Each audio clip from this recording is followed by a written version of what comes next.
Hey, what's up, everyone? My name's Zack Olinger. In this podcast series, I talk about relationships.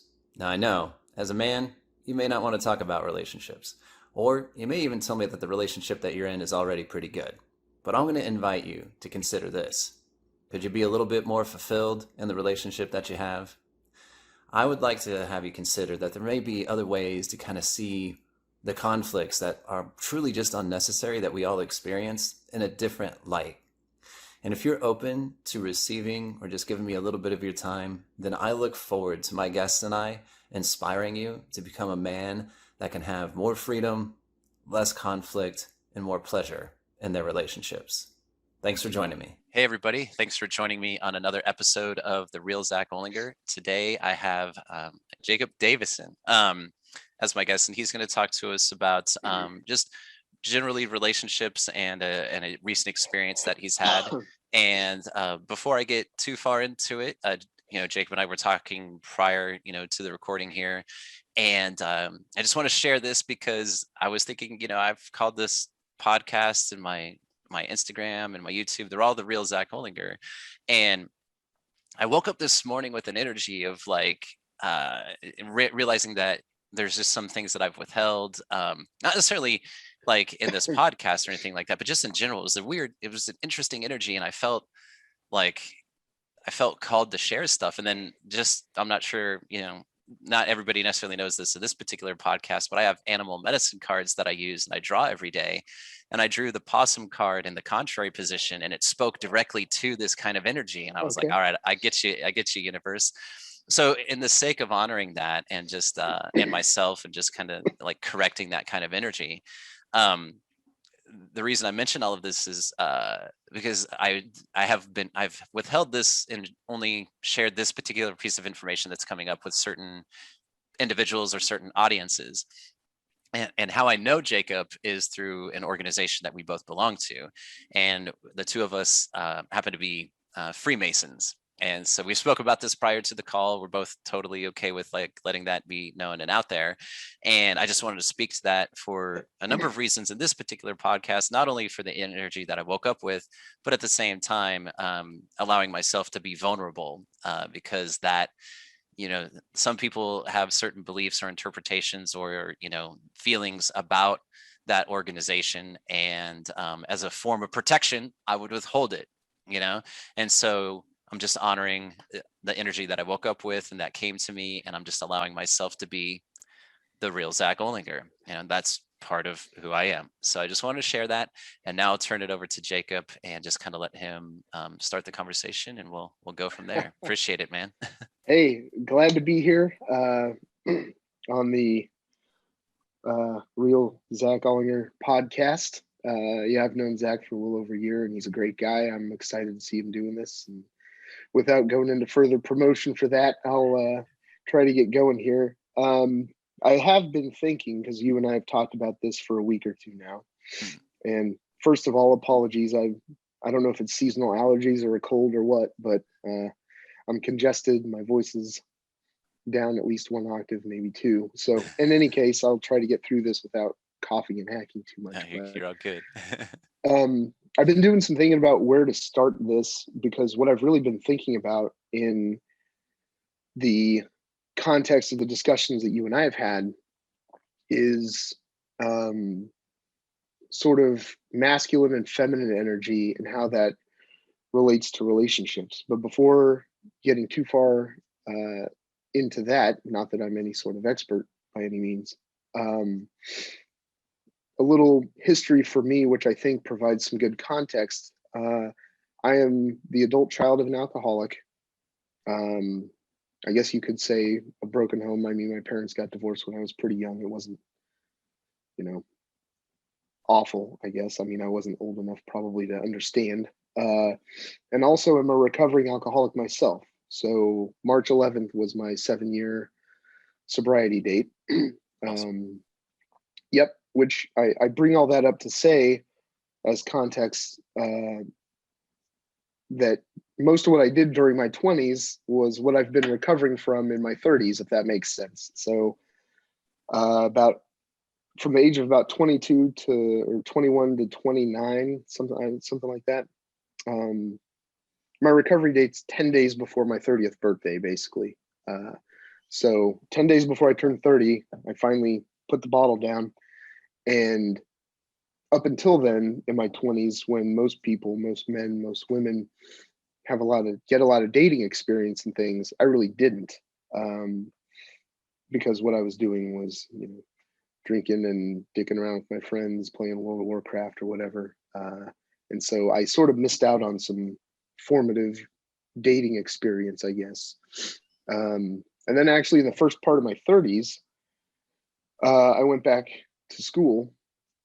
So from about 31 to 35, I was up at KU and was so focused on, really, really school focused with the intention of being really career focused. And only in the last year or so did I really start putting feelers back out in a serious way to start dating. So last year at some time, I'm going to change names for this story. I hope that's acceptable. Through a dating app, I met a girl named Janice and talked to her for a while, finally asked her out on a date. And the first date seemed magical. I don't know how else to describe it. She told me after the fact that at one point we had each gotten up to use the restroom. And she had told me on a later date that we were on that the bartender asked her how long we had been dating that night on our first date. She told her it was a first date, and the bartender's response was, "Wow, it seems like you guys have been dating for 10 years," which sort of, I think, speaks to the chemistry the two of us had. It was pretty unusual. And I'm not sure what exactly happened. It was kind of a whirlwind 3 months, let's say 3.5 months. Basically October to the end of January. And the last date we went on was New Year's Eve. So I thought we were still dating at least for 2 or 3 weeks into January. I'm still not entirely sure what happened. I've had, people throw out some of the obvious ideas. Oh, she met somebody else. Oh, this, oh, that. And, it's possible. It is a possibility. I don't know if I believe that that's what happened. And I have some reasons for that. Notably, she, from the time we broke up through April, basically, we were still connected on Instagram. And she was posting a lot of pretty sad lamentations, I guess I would say, about what had happened. So my best guess, and I haven't asked her because we're basically out of each other's lives entirely at this point. But my assumption is that she got misadvised, maybe by some jealous friends, I don't know, to, if he really likes you and you try to break up with him, he'll fight to keep you, sort of thing. Maybe that's just me covering up, trying to protect my own feelings. But that's at least what the evidence has shown me, what I have been able to see and what I have been able to know about her from the end of January through, say, middle of April. That is more along the lines of what it seems like to me. And that breakup really got me more refocused on doing something that I had started doing prior to getting into that short relationship. I mean, 3.5 months isn't exactly, it isn't much more than a whirlwind sort of romance thing, right? But it got me refocused on looking into, masculine and feminine energies and how those exist, how those coexist, how they're expressed, how they manifest. And one book that you and I have talked a lot about, and I'm not sure exactly how to say the guy's name, but I'll give it a shot. David Deida. David Deida. Yep. Mm-hmm. Is that his name? Is that how you say that? David Deida. wrote a book called The Way of the Superior Man, which is probably a good read if you just sit down and go straight through it. To me, I feel like it's more of a reference, if that makes sense. A good place to go recenter on certain understandings or facts. I've done a lot of other reading, various, excuse me, blog posts or whatever online, and take these things with a grain of salt or whatever you have to do. But there has been some wisdom there, and the whole point of it is not to, manipulate women into going into dates with me or anything. Really, it's trying to understand, because like I said, in my 20s, I sort of missed out on a lot of on the whirlwind romance thing, right? I feel like if I had gotten that past me then, maybe I wouldn't be going through it now, or wouldn't have gone through it, so to speak. I mean, it's still a possibility, but really the point of focusing some of my thinking, and I would call it research, but really it's just reading, some of my readings on masculine and feminine energies, is to really understand from almost a spiritual level what makes a relationship healthy. What is it that allows a man and a woman, or any other combination thereof, to find each other, find one another, and truly have a healthy, fulfilling relationship that is, I guess it could be a healthy, fulfilling relationship for 3 months, but sometimes the goal is to sometimes the goal is beyond that, if that makes sense. Absolutely. First thing I want to do is absolutely honor your share, man. Thank Okay. you for being vulnerable and open and sharing that with us, because I think that's great. There's a lot of strength in that, and I think a lot of people can connect with a lot of what you said and even experienced. I know myself have experienced a very short, intense relationship before, and 3 months. I mean, when we measure it in time, 3 months doesn't sound like a lot, but we all know that when we're talking about relationships, like, time is rather irrelevant, because we're talking about emotion, and there's so much that can happen in 3 months. Right. I was just even recently thinking about the saying of, like, your life can change in a moment. And I'm like, that's totally true. So 3 months, you've got a shitload of moments that happened. You know what I mean? That's true.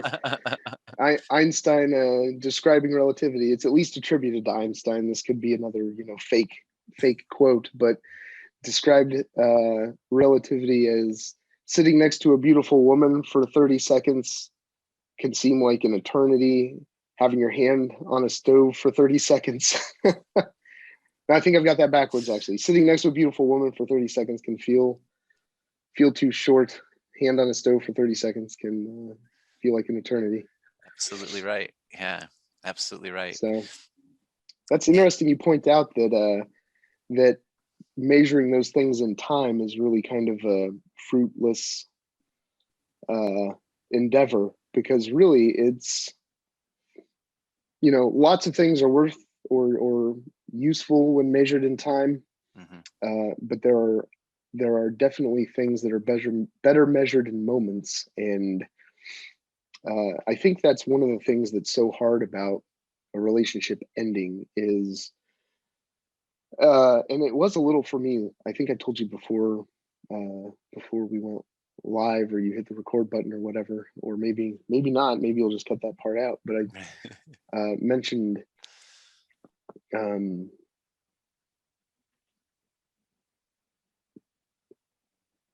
man, I just completely lost my train of thought. I'll think about it and come back to it. I'm sorry. No, don't apologize. It's quite all right. Yeah, the thing, to speak more into, like, the time and measuring things in time, I agree that when it comes to matters of the heart, it is all about the moments. It's literally all about the moments. Because Mhm. I can think back to like my relationship with Angela and like the divorce and after the divorce and everything. I wasn't, when I was going through that processing and that pain, it wasn't like, shit, we'd been married for 9 years. I didn't give a fuck about the time. What I thought about was all of these moments, you know, Mhm. like Yeah. it was all of the moments. And Yep. yeah, so it's I wouldn't say like if somebody were to be like, oh, Jacob, it was just 3 months, you could be like, fuck you. Like, like Yeah. that three Right. months was like, Right. that 3 months was intense, man. So yeah, Sure. I just kind of offer that to anybody that chooses to measure that, because here's the point I did want to make with it, is that time is a mental construct. That's definitely up here in the brain. Mhm. And when we're talking about relationships, dude, like, yeah, we think about stuff, but it's really in the heart. That's where we feel it. Yeah, Where that's right. time is irrelevant.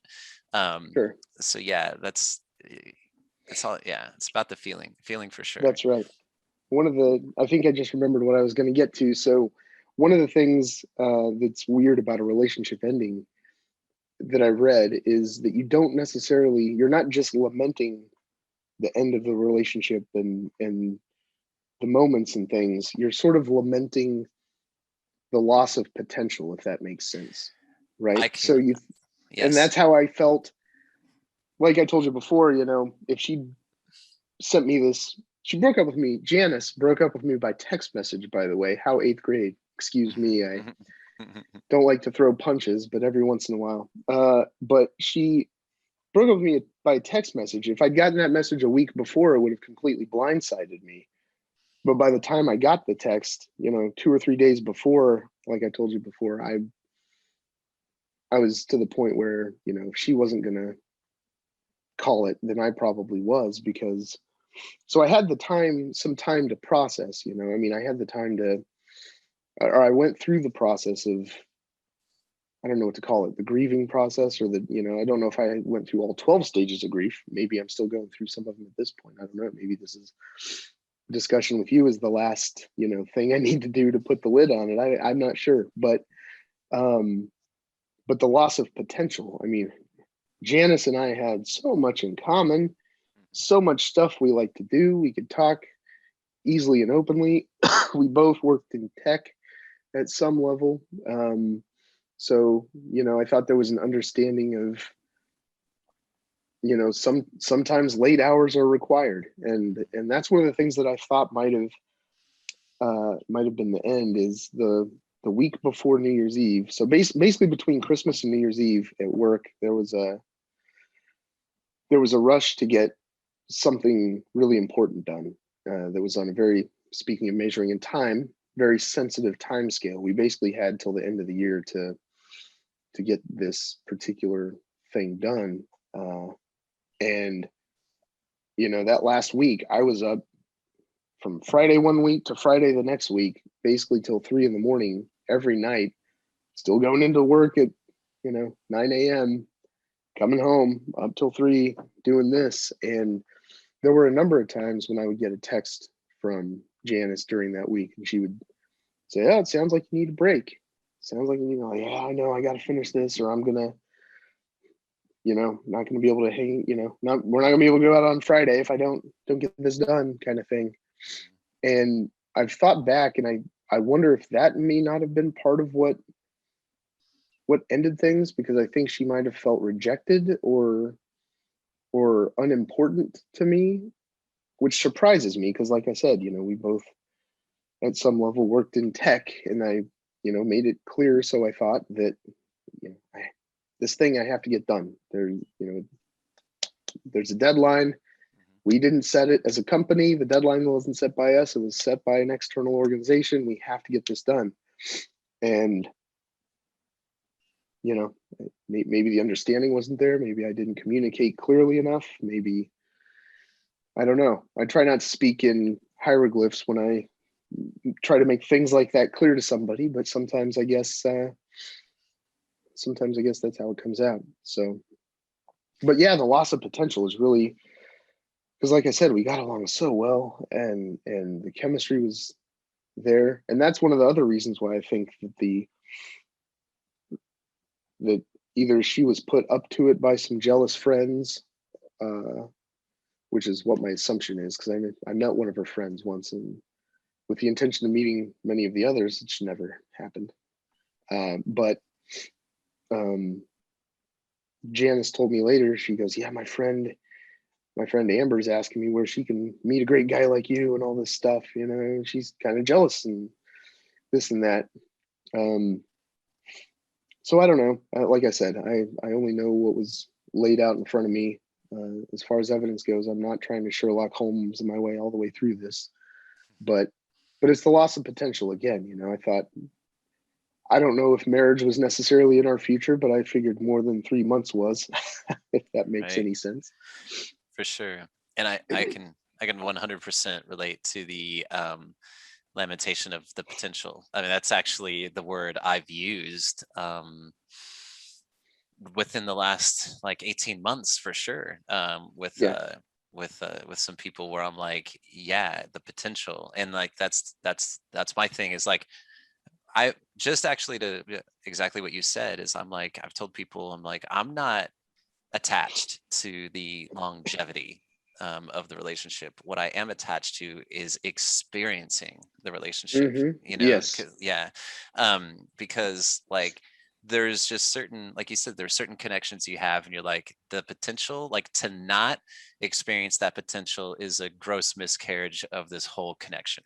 You know what I mean? Like, it's just, Of course. why did this even happen? And then if we don't experience it, then like, that's a disservice. Something needs to be like birthed out of this experience for not just me, right? Like, it's for, right. like, I feel it's an experience for everyone involved. Right. So I've definitely had some conviction around that, and the people involved in those situations. That word and that explanation that I just gave you has totally been expressed from me, you know. So like, the words, Sure. and so I loved that you brought it up, because I'm like, I can totally, yeah, absolutely. Yeah, it's not just the moments, but everyone can feel that, I believe, when they enter into a relationship. They've got, I mean, that's why you do it, right? I mean, that's why you get in, is because you're like, oh, there's this potential. Absolutely. And I love it, because it's an unactualized thing. That's what potential means, is it's this, like, there's something there that can like come out of it, and it's not a known, it's this, but there's something there. Yeah. You step into the unknown a little bit when you let somebody into your life in that way, you know. And I really like the point you made about the experience not just being a personal one, but a shared one, or something that the other person experiences. You know, if you get into a relationship with somebody and it's not at the very least about both of you, then, you know, you may as well go to Vegas where prostitution's legal, and, you know, I mean, just right. just get what you actually need to get done over with. But one of the things that I really love about David Deyeda's book, and some of the other things I've read about masculine and feminine energy, is that masculine energy is giving, right?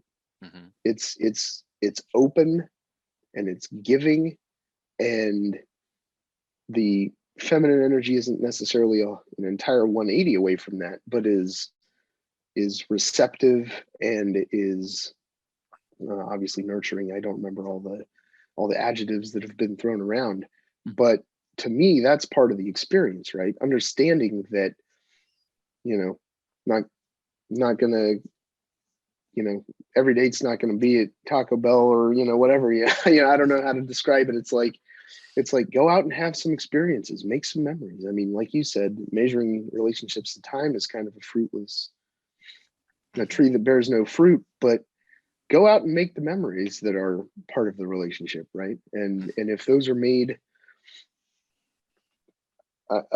in a way that's agreeable, I guess, to both parties, then, you know, maybe you could start measuring some of the some of the relationship in time. You know, you look back and all of a sudden you've been married for 30 years or whatever. I mean, you know, marriage isn't necessarily for everybody. I'm not sure if it's for me entirely or not. Maybe I need to think about that. But you know, it's, you know, the experience is so much more important, and the moments in the relationship are so much more important.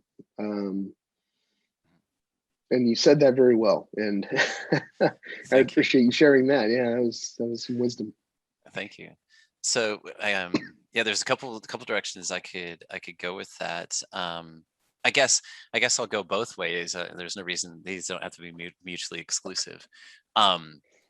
So yeah, when you were talking there, it reminded me of a few different things, right? Yeah, obviously, I've read David Deda's book. I'm rereading it now because I'm Hmm. taking copious notes. I listened to it twice at the beginning of the year, back to back, because I started listening to it in October and it didn't land with me. I was kind of like, and this is just going to be true, and this is acknowledged in the book. Like, for anybody out there that hasn't read it, if you do start to read it, it could be confrontational to your certain ways of thinking and your beliefs, and you could be Yeah. like, what the fuck? Because I was like that. I was, and I didn't finish it because I was like, I don't know, man.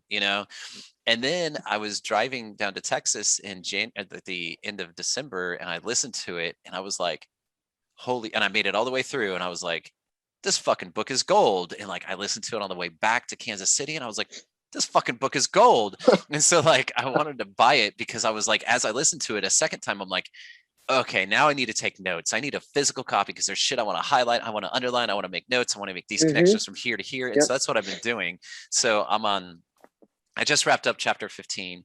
So I just mentioned that, but like, there's other books so what you were just speaking about made me think of like a few different things, right? So in Osho, the Book of Secrets, there's I don't remember what question it's under, but he talks about like love, right? And like Hmm. it speaks to the openness, right, of the heart. And Osho says, like, be ready to be deceived, and deceived all the time, and like Hmm. love anyway, like, Yep. because it doesn't matter, like the deception, that type of a thing. He's like, because that's not what it's about, like that's not what Right. it's about. Which leads me to think about another book I read by Anthony DeMello, which is called Awareness. I fucking love that book too. I think that one's gold as well.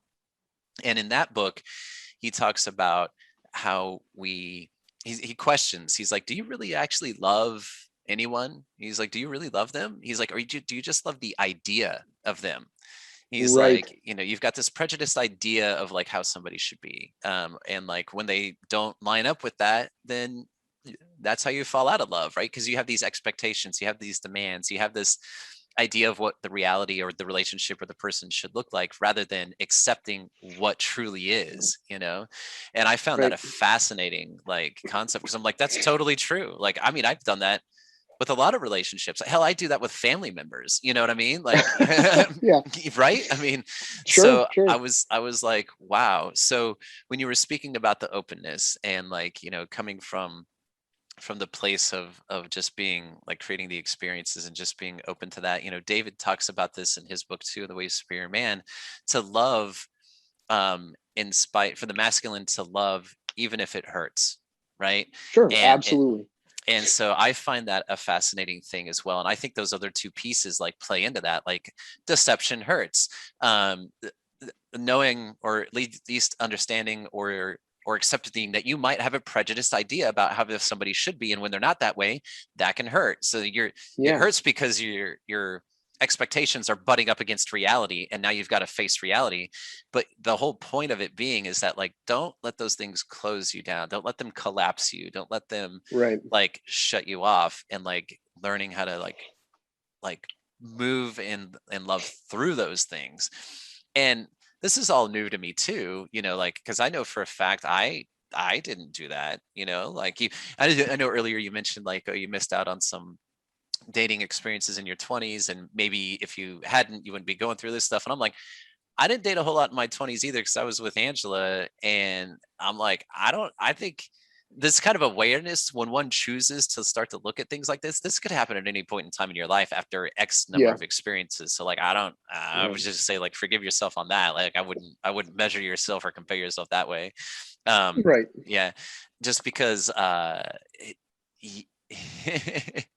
it's I don't know. It's just the type of thing. What I was trying to get to with mentioning all of that is that I'm curious about like how you came I know I spoke to this about you before, because I was like, I'm fascinated when men choose to like come upon this information on their own, right? Because this Right. information, like even David Data's work and other things, came to me through a woman, and it seems like you chose on your own to like go out and explore. So I kind of am really interested about like the first beginnings. Like you had this experience and you're like, okay, like what the hell is going on? So it just kind of was just like a search for knowledge and like understanding that like kind of like set you on the path, you know? Yeah, there was some of that. I had been reading a book, and I can't remember who wrote it, but it's called something like The 3% Man or something like that. Okay. And it's a book that is written by a guy. And when I first saw the title, and especially the cover, I mean, the cover is kind of him in a suit, like, oh, on the cover, and you look at that and you think, "Who the hell is this clown?" But and this is something I'd started reading before I met Janice, sort of preparation for, I had already been on kind of a introspective, Mhm. maybe I need to work on myself a little bit and understand some things about myself. And I stumbled upon this book, and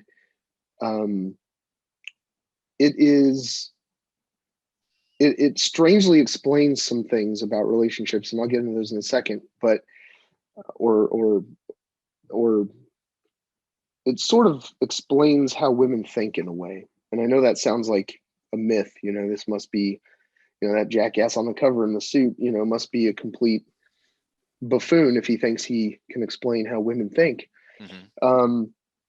But when Janice and I, when quits were called on me, Mhm. when she resigned as my girlfriend, um, uh, I realized that maybe there was yet work to do. I mean, not to belabor the Freemason point, but for those who don't know, part of, I would say the teachings, something along those lines, part of the understanding of being a Freemason is that you're supposed to constantly be working on yourself, right? Mhm. You are the quarried stone that needs shaped to be fit for use, right? Mhm. And that is a lifelong task, if done right, I think. Mhm. So I sort of put my own previous or prior prejudices aside about, the self-help book genre or whatever you might call it, and started looking into things about, I sort of, through Google searches, I don't even remember where I started, but I started reading things about masculine energy come up in the brief abstracts that come up under links in Google. Mhm. And so I clicked a few and I read through them. And at first I came across one, and I don't mean any offense by this. One of the other things about Freemasonry is taught tolerance and respect for all religions. So this might sound bad, but of course I click a random link on Google and I start seeing stuff about Eastern religion and yins and yangs and stuff. And I kind of think, is this some Deepak Chopra weirdness? Am I going to start seeing the word quantum pop up all over the place in here? What the hell is going on? But I gave it a chance and I read through it, and it really spoke to uh, the differences between masculine and feminine energy and why they are drawn to one another. It is essentially almost like a spiritual magnet between people. If a man is acting his if his masculine energy is radiating and a woman's feminine energy is radiating, then if there's any attraction between them at all, it's very likely that those two magnets will collide, right? Mhm. And so the more I learned and read online just through Google searches, the more I kept seeing this title of this book, The Way of the Superior Man, The Way of the Superior Man. I'm like, okay, fine. So I went to Barnes and Noble of all places. I was already online. Left the house and went to Barnes and Noble. Didn't go to Amazon. Went to Barnes and Noble. You're like, I'm doing this now. I'm not waiting on this book. I'm gonna go get it. which oddly enough is a fairly masculine energy Right. trait. It's true. And I haven't actually read it all the way through. I've only gotten a little bit of the way through it, but in what I have read, it is spot on, and it meets all the other information that I have read end to end. I mean, it is, you could almost call it the Bible for, this sort of stuff. I mean, it's fantastic. Yeah, it's a great book. I've talked to some a lot of my contacts are with women, honestly. Mhm. And which is part of the reason I started this whole journey to get back to the feminine. And Mm. and so yeah, my one of my good friends that I met early last year mentioned the book to me, and then I've had it mentioned a couple of times as well. And then yeah, I just couldn't put it down. Like I said, I listened to it twice, and now I'm reading it again. Is that there is so much that's explained in there. And the one thing I do want to point out too is that, like, and I've mentioned this in other interviews as well, is that this idea of masculine and feminine energy, like, we need to understand that each sex has both. Like, this isn't just like because Yes. you have a penis, like you're only masculine or something like that. Right. Or in some relationships you may take on the feminine, that kind of a thing. It's like, it is a blend. We all have masculine and feminine, and I've mentioned this before in other episodes because I've worked with a couple of guys around this, where I first mentioned that, and they're like, I don't know if I have the I don't know if I've got feminine energy. And I'm like, you totally, yeah, let me give you an example, right, of like Mhm. what this looks like. um and it's funny that it changes. Like, it can change moment to moment. Like, you're not Yep. going to just like wake up and be in your masculine all freaking day. You definitely could. But at the same time, like, it happens so automatically and so unconsciously normally, because most Mhm. of us aren't aware of it, that like these things flip, like, um so with David's book and like the understanding of the masculine and feminine, like, for me, it's the integration of these energies in ourselves, that it really comes down to like being really key. So part of that, like, if the masculine is being in his whole, like, he understands like his feminine, like, counterpart within himself, Mhm. which allows him then to honor it in in another, right? Because if you don't, Sure. like, again, if you don't have it within yourself, you can't give it. um Right.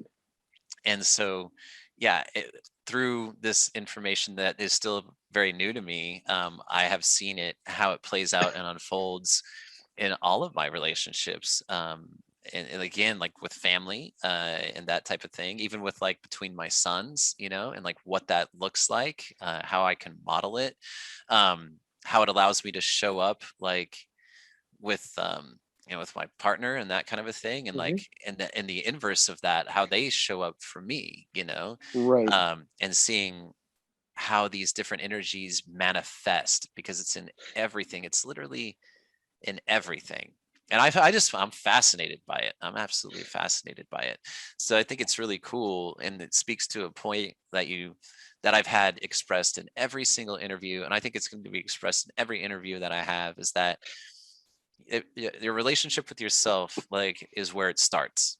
Like, I mean, you were like, I'm gonna take a look into myself. Like, I'm gonna, like, see what I can find out. Like, you're gonna even allow yourself to question your own beliefs, like, which is, Sure. I Yeah. think, super super key, because I think as men, we normally don't. I think it's because of how we're raised and modeled and indoctrinated, where we're just kind of like, we are who we are, we're not going to change, and if it doesn't fit into our current way of thinking and beliefs, then kind of like, fuck it, like, we don't really Mhm. like to be Yep. challenged that way. We don't really like to change that way, which is, to me, an indication that we're disconnected. If we're not willing to change, if we're not willing to stop and like consider something else, then that to me is like a red flag of, we're disconnected from our feminine, because the nature of Right. the feminine is to change. And since we have that feminine energy within us, Right. we need to allow ourselves to be okay with that change. It doesn't mean we're any less masculine. You know what I mean? Like, that doesn't mean Sure. anything.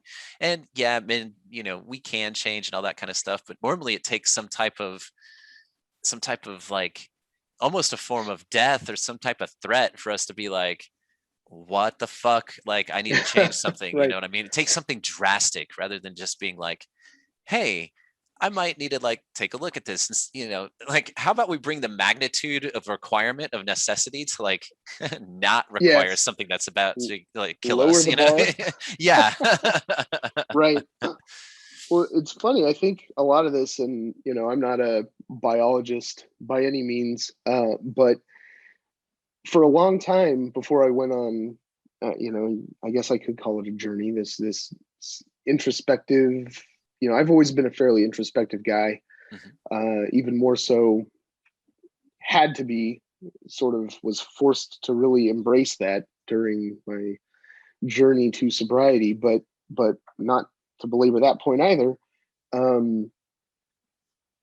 I have thought for a long time, even before I went on this introspective journey, about various aspects of human nature, or even more concrete things like what's better for you, 500 calories of steak, fatty ribeye, or 500 calories of donuts. I mean, it has to be the steak. What were the cavemen eating, right? What were our ancestors surviving on? They weren't getting Krispy Kremes, man. They were Right. they were cutting steak out, right? So I think that's sort of a weird example, but a lot of this masculine and feminine energy stuff is so, I mean, it's been there since cave paintings were getting made, right? And I think that's why it's so powerful, is because it taps into something. I mean, you could call it primal. I guess it is primal, almost lizard brain. It's definitely subconscious, on the part of both parties, right? Man or woman, masculine energy or feminine energy. And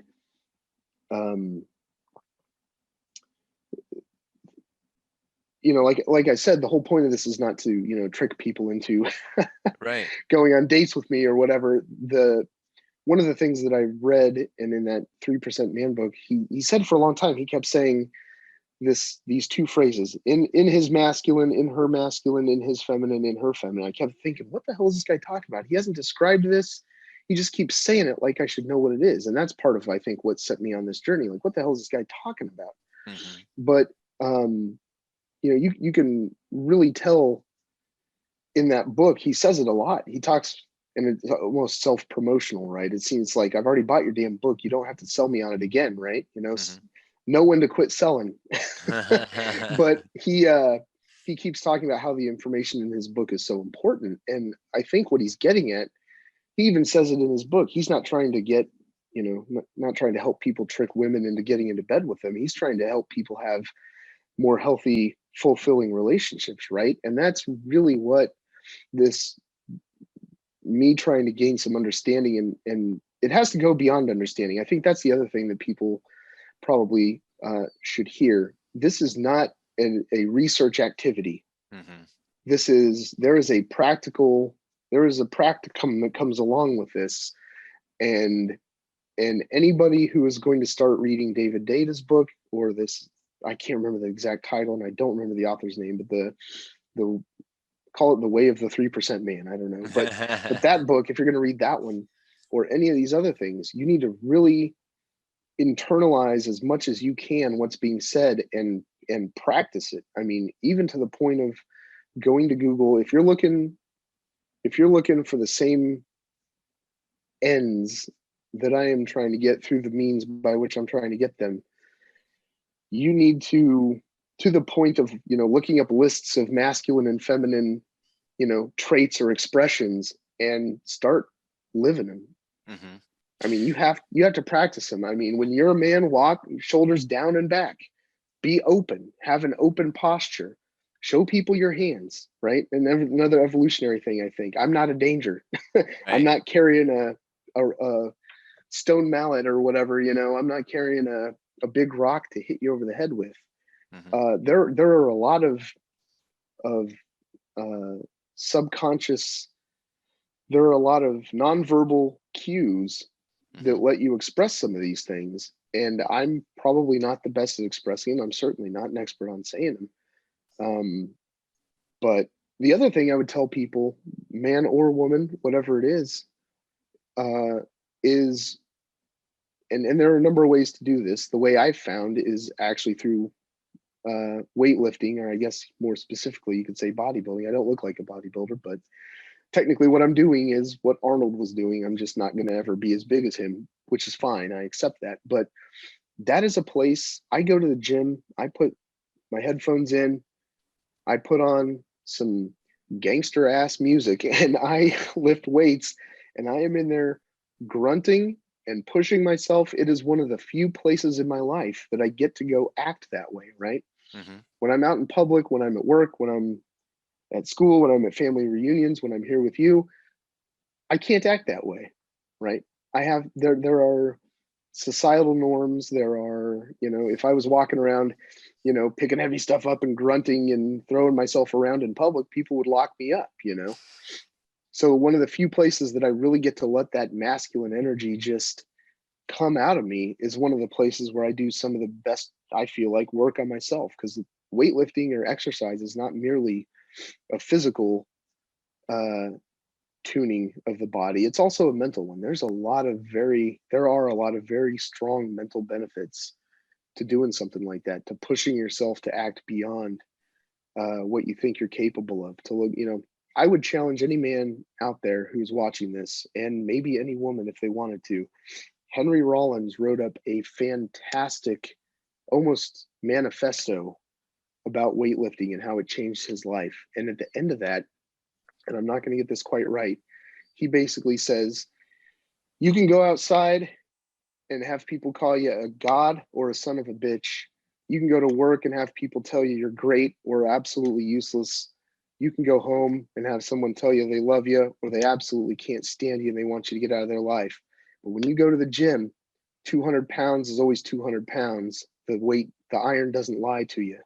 And what he's getting at is that anywhere else in life, as he put it, people will bullshit you. People will tell you things that aren't true, whether they're positive or negative. Going back to the deception thing, right? Mm-hmm. If you want to go to a place where 100% of the time you are told 100% of the truth, non-verbally sometimes, go to the gym and try to do, a 300-pound deadlift. And, that will not lie to you. Mm-hmm.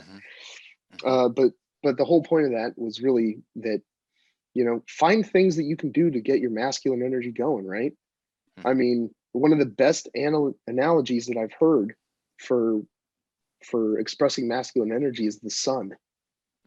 Absolutely. The sun is masculine energy. Yep. It gets up at the same time every day, whether it needs to or not, and it does what needs to be done. It's open. Everybody can see it. It's giving, right? It's open and giving. It's all of these things. It's not scared of the rain, it's not scared. And if it is, it gets up despite it, right? I mean, acting in spite of fear is probably one of the most masculine energy things you can probably do. Forget weightlifting. Find something you're afraid to do and just go do it. Yeah, absolutely. Absolutely. Yeah, there's a lot there that that comes up for me when you spoke to that, because yeah, definitely to kind of start from the beginning, one of the first things that came up was yeah, it's a way of being, Yes. like and I've mentioned this before. There's some of my guests come from like another program that I've been involved with too. Like, so there's a guy named Jim Fortin that I have a lot of respect for, absolutely, and his program is fantastic. And he's like he states, and a lot of people have it backwards. They do something so they can be something, so they can have something. He's like, that's a broken model. He's like, you have to be that, and then that being does the things to have the things. And I was able to, I talked to my kids about this. I was able to provide this analogy that really struck, especially with my youngest son. I was like Milo. I was like, you're a gamer, right? You play games. He's like, yeah. And I was like, so you identify you're being a gamer.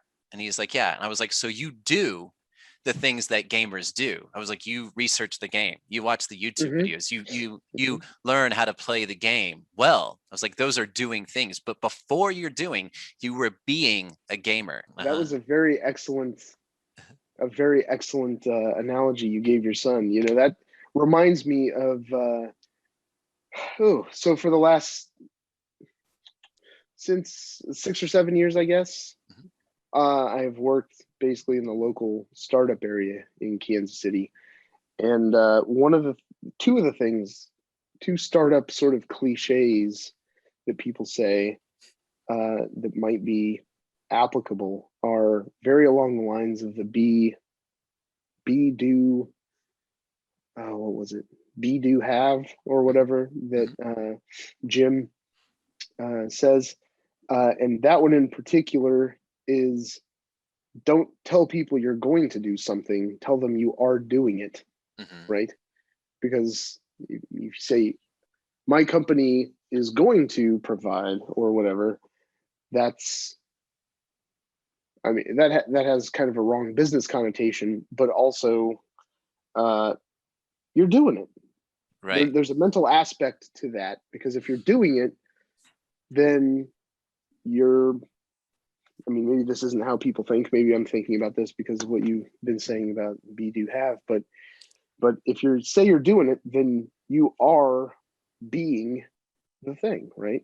Right. You're a solutions provider for, I don't know, toilet paper dispensers, right? You don't say we're going to help people, get toilet paper hung on the wall. You say, we are hanging toilet paper on people's walls, or whatever.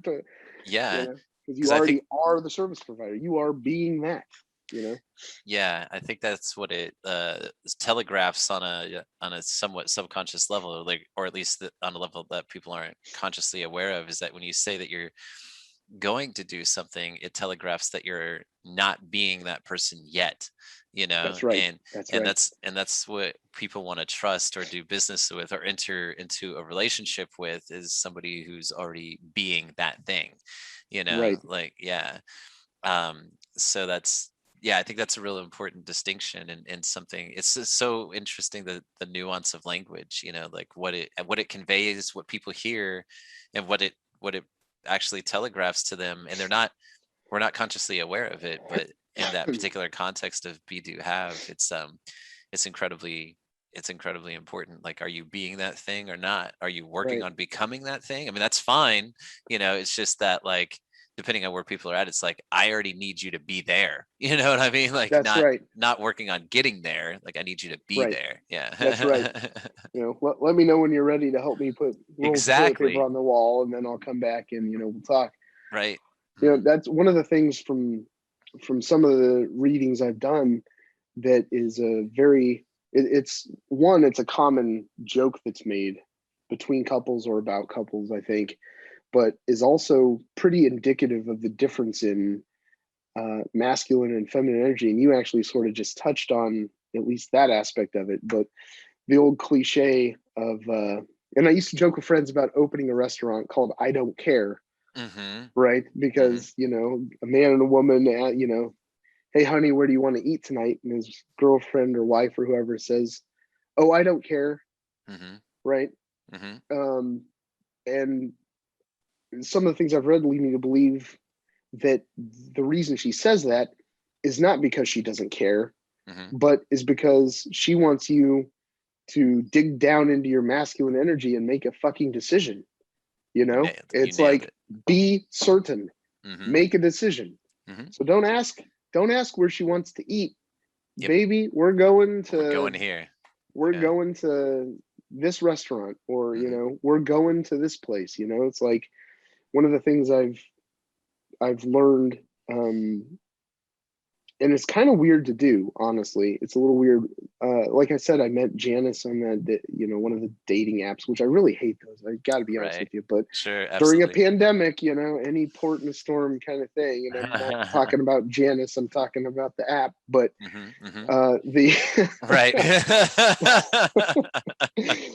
back to the nuance of language. Right. But one of the things I've started doing is, when I would get matches on these apps, one of the first ones I got was this, oddly enough, I'm surprised it even happened. It's like a 28 or 29-year-old, lawyer, you know, and we were chatting, we were having a great conversation. We chatted for way too long. I should have got right to the damn point, because there's some context there. If you match with somebody on one of those things, I mean, it's not an accident usually. Right? So if the match on both ends was purposeful, then quit beating around the fucking bush, get into your masculine energy and say, I want to take you on a date. Here's where we're going to go. Right. You know, don't say, you know, I want to take you on a date. Where do you want to go? You know, that's part of that is, you know, one of the things I've read suggests that puts a woman more into her masculine energy, right? Because it's more of a decision. Now she's got to be involved in the decision process. Yes. And you want the opposite, right? Yes. Assuming that, you know, this is a man woman sort of that. And that's my context, because that's my, you know, that's my preference or whatever. That's the only one on the list for me. But don't do that. The most recent, you know, I went on a date on Tuesday, and I'm trying to think how this went. I matched with this, you know, cool chick. She seemed cool. She also happened to be a lawyer, a little older than me instead of a little younger than me. And, you know, we had a very short back and forth before I basically asked her first for her phone number. And shortly after that, I sent her a message. My first message, I asked her for a date. I didn't, you know, it wasn't playing around. Not here to, you know. And part of that is, what the hell are we going to talk about on a date if we have 3 weeks of conversation via text before we, you know, go meet each other, right? And that date went better than some of the other ones I had that I spent longer chatting with them about, because, you know, you're both kind of unknown. There's a lot more to ask, but really, you know, lean into your whichever energy you feel that you need to project to attract the kind of mate you want, right? Lean into that and embrace it fully. I mean, one of the things that you may have seen around or may feel, I don't know, I've started to feel this way from some of the things I've read. I used to kind of push this thought away, but I maybe have leaned into my masculine energy enough, is that a lot of the things I've read say this information is something that everybody needs to put into practice. Absolutely. People will be so much happier. Yep. Because, you know, men won't be, you know, men will be more assertive and decision making, and women will be more leaned into their feminine energy, or everybody will be leaned into the energy they want to be in more of the time. Everybody will be happier, right? Yeah, absolutely. You know? Yeah, it's that's actually, again, why I started the podcast, my Instagram, YouTube, and like why I'm on this journey right now, why I got out of IT entirely and doing this. I've had a number of people and it's something that I've ignored. Like over the last year, they're like, you need to teach and you need to work with men. And even just recently, it's been very pointed, be like, are you ready to teach this yet? You know what I mean? Like people, yeah, people are like, you're doing this. Like you have to do this. And it's not just because I agree, like there's so many things, and my whole, like I worked like for like 4.5 hours trying to distill down like what kind of my message was like to people. Cause I'm like it gets down to basically like when you start to allow yourself to receive this kind of energy or this information, this awareness. I like to call it awareness because like guys have a version to like, you know, coaching or like, you know, like the self-help thing, like you said, like all that kind of stuff. So to me, it's just awareness, right? It's like learning how to write a sentence or spell a word or do math. Like you weren't aware, like when you were young, somebody had to teach you that. And we're not modeled to how to have healthy relationships or to be men in our culture. We're just not. And so we all walk around as men. We walk around with this completely fucked up idea. And a lot of us, and because I was guilty of this too, like think that being quote unquote the nice guy, or like, what do you want, baby? Or like, you know, to consider, you know, be considered the woman. And it's not that you're being inconsiderate of the woman, but what you just said about putting the woman more into her masculine is like spot on. I've had recently a number of women give me examples of within their relationship of how their husbands are showing up, and it does exactly that. Like I even created like some Instagram posts that like point this out, you know, like where it's kind of like, I don't care, whatever you want, babe, Mm-hmm. you know, that kind of Mm-hmm. statements like that are not masculine, and your woman will be like, fuck off to that, Uh-huh. because like Yep. what she wants is exactly what you're saying. Like, just fucking step up. And one of the things that's great about like Garrett's like program, Garrett J. White, I don't know if you've heard of him. Mm-mm. He's got a Wake Up Warrior challenge, and then he's got like the King's Journey or something like that. Like he tells the story about as he was going through his, what kicked him off on his transformation to develop his whole offering is his wife was like, just be the man. And like the way he tells the Mm-hmm. story is like fascinating, but it speaks exactly to that point, you know, like Yep. where it's just like, I think a lot of us are indoctrinated with this, you know, being gentle, and like guys are actually way more in our feminine than we probably even recognize or care to admit. Yeah, and absolutely.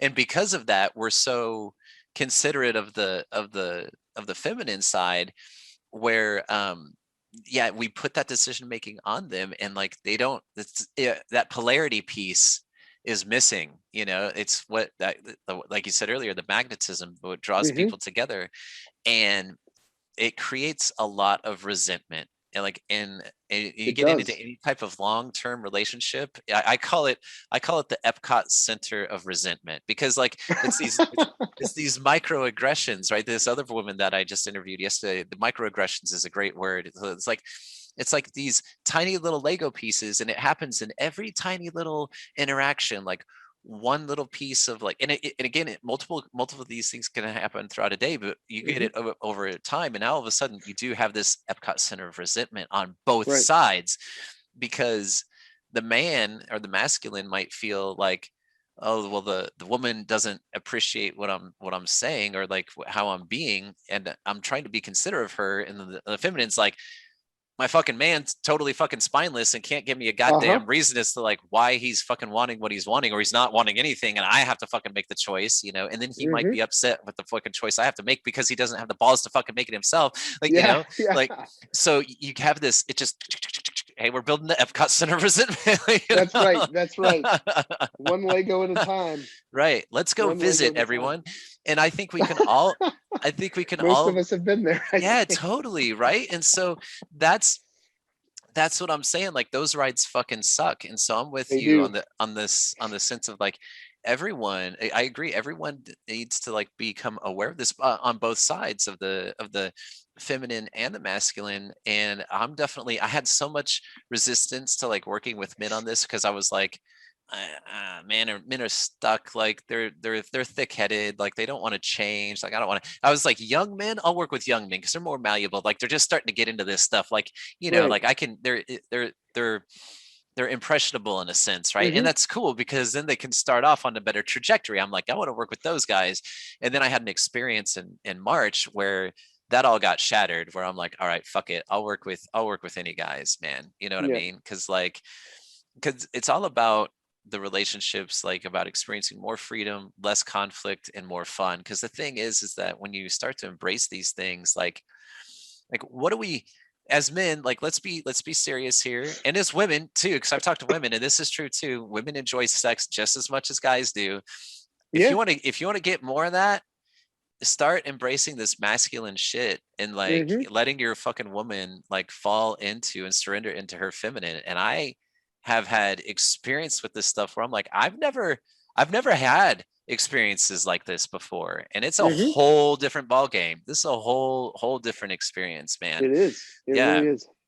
So it's my, I want to help men experience that too, and at the same time I want the women to experience what it's like to have their men be that way, and Mm-hmm. so that's my giving back to the feminine. So yeah, I'm all about what you just said. Obviously I feel very passionate about this stuff. Like Yeah, it's good. It's good. I mean, somebody needs to be doing it. I knew I wasn't the right guy to do it. I'm just trying to absorb some of what's out there. But I mean, back to what you said about, wanting women to be part of the experience too. I mean, Mhm.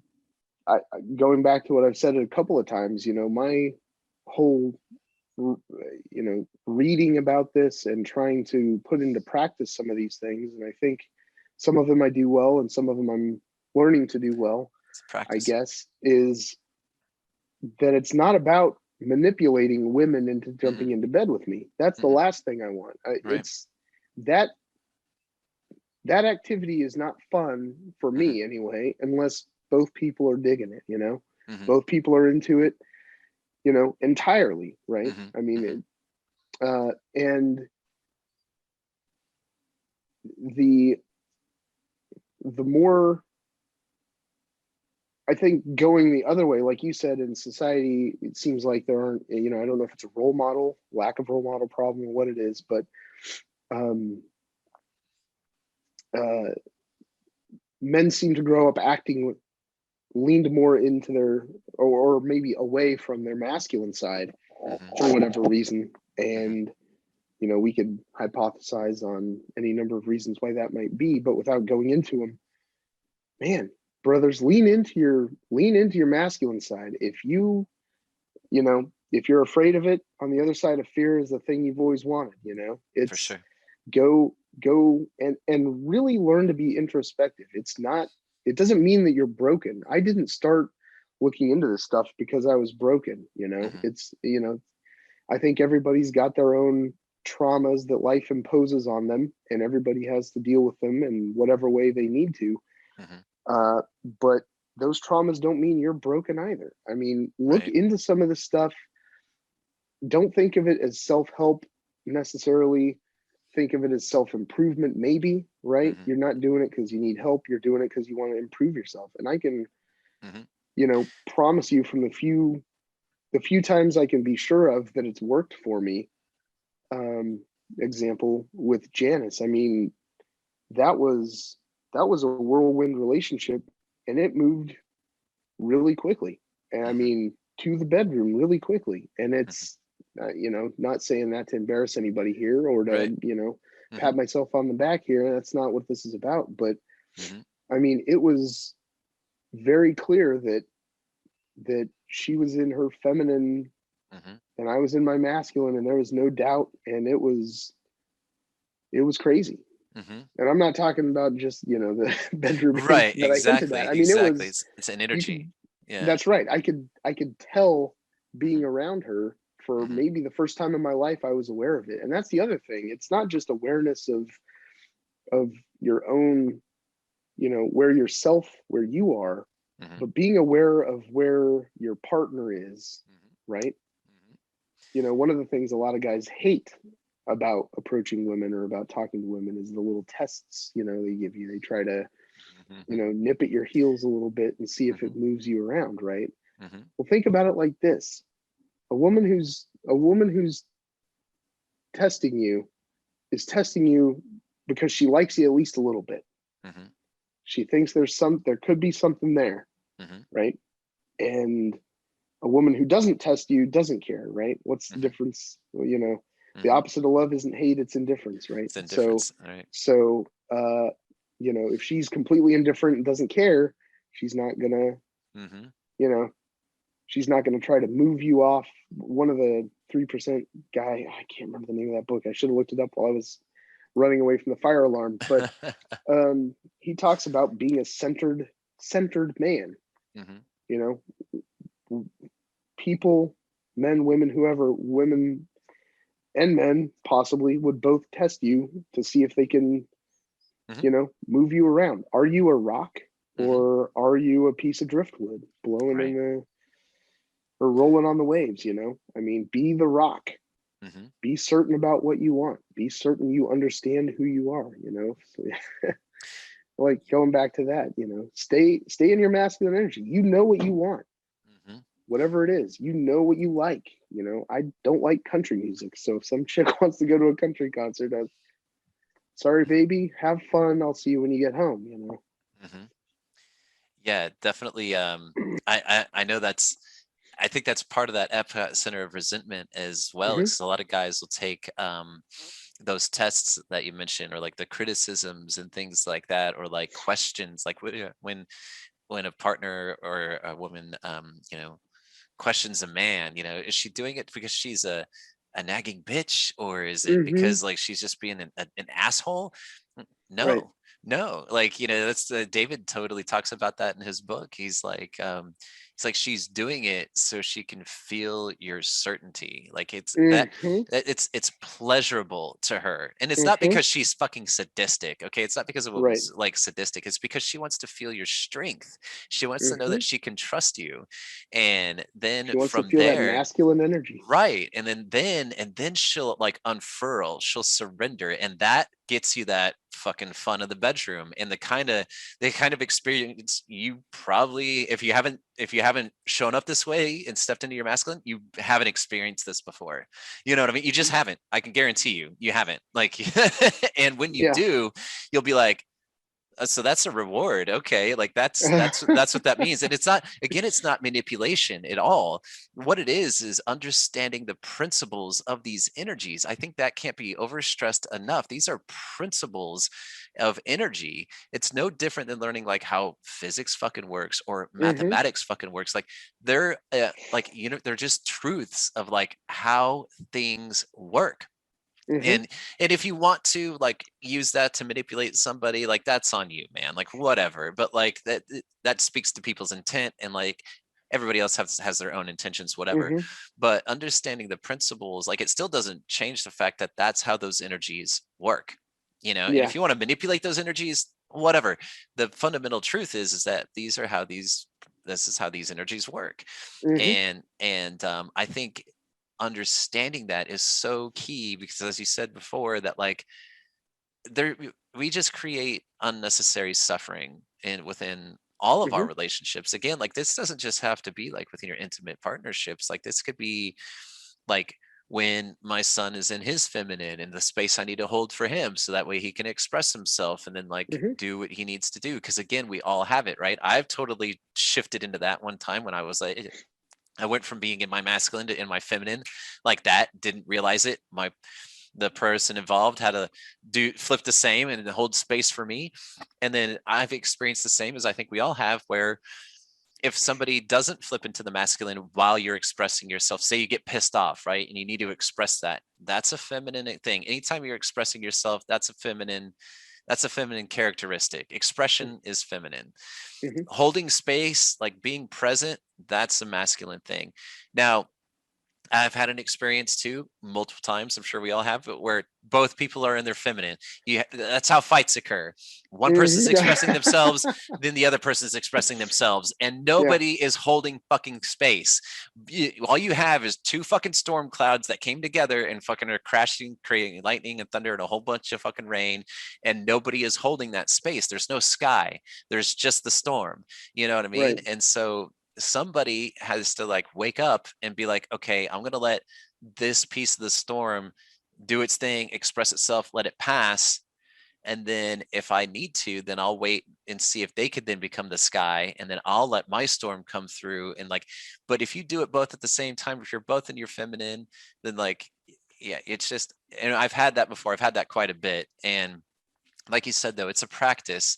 It's not something you can just like learn or like become aware of and then just like do that. Like it is, because we're not taught it and we're not modeled it. It's like anything else. Like Mm-hmm. you gotta just got to keep with it. You got to keep with it. Yep. And just the, I think the positive reinforcement or the rewards from it are pretty quick to see, that it's easy to be like, I'm going to fucking keep doing this. This isn't like going to the gym and being like 3 months down the line, you'll start to see some muscle definition. Mm-hmm. Yeah. I'm telling you, if you went home and fucking tried this like right away, you might see results tonight. You know what I mean? Like, That's yeah, right. like Yeah, that's right. that's how potent it is. I mean, it's like literally like it's a thing. And because Yep. people on both sides are so hungry for that awareness, I think that's why they can see the change happen really quick. Now, sometimes it may not happen that quick, but it'll still happen within the time construct. It'll still happen pretty quick. And if nothing else, on a subconscious level, on that feeling level, it'll happen right away. It just might take a minute for it to register, especially if you're in a long-term relationship. Because I've talking to a couple married people about this too.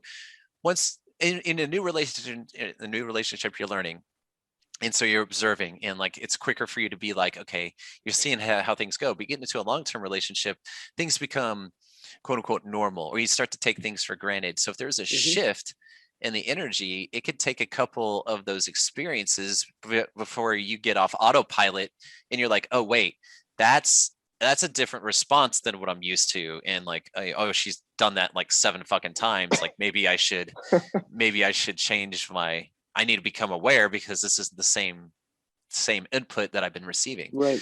Yeah. So, but yeah, it's Yeah. It's definitely important. right. Right. And I think your point about women wanting to feel feel your masculine energy is really the point for me Hmm. of this, right? I mean, talk about feeling the energy in the bedroom all you want, but really it's coming back to having more fulfilling relationships, right? I mean, Yes.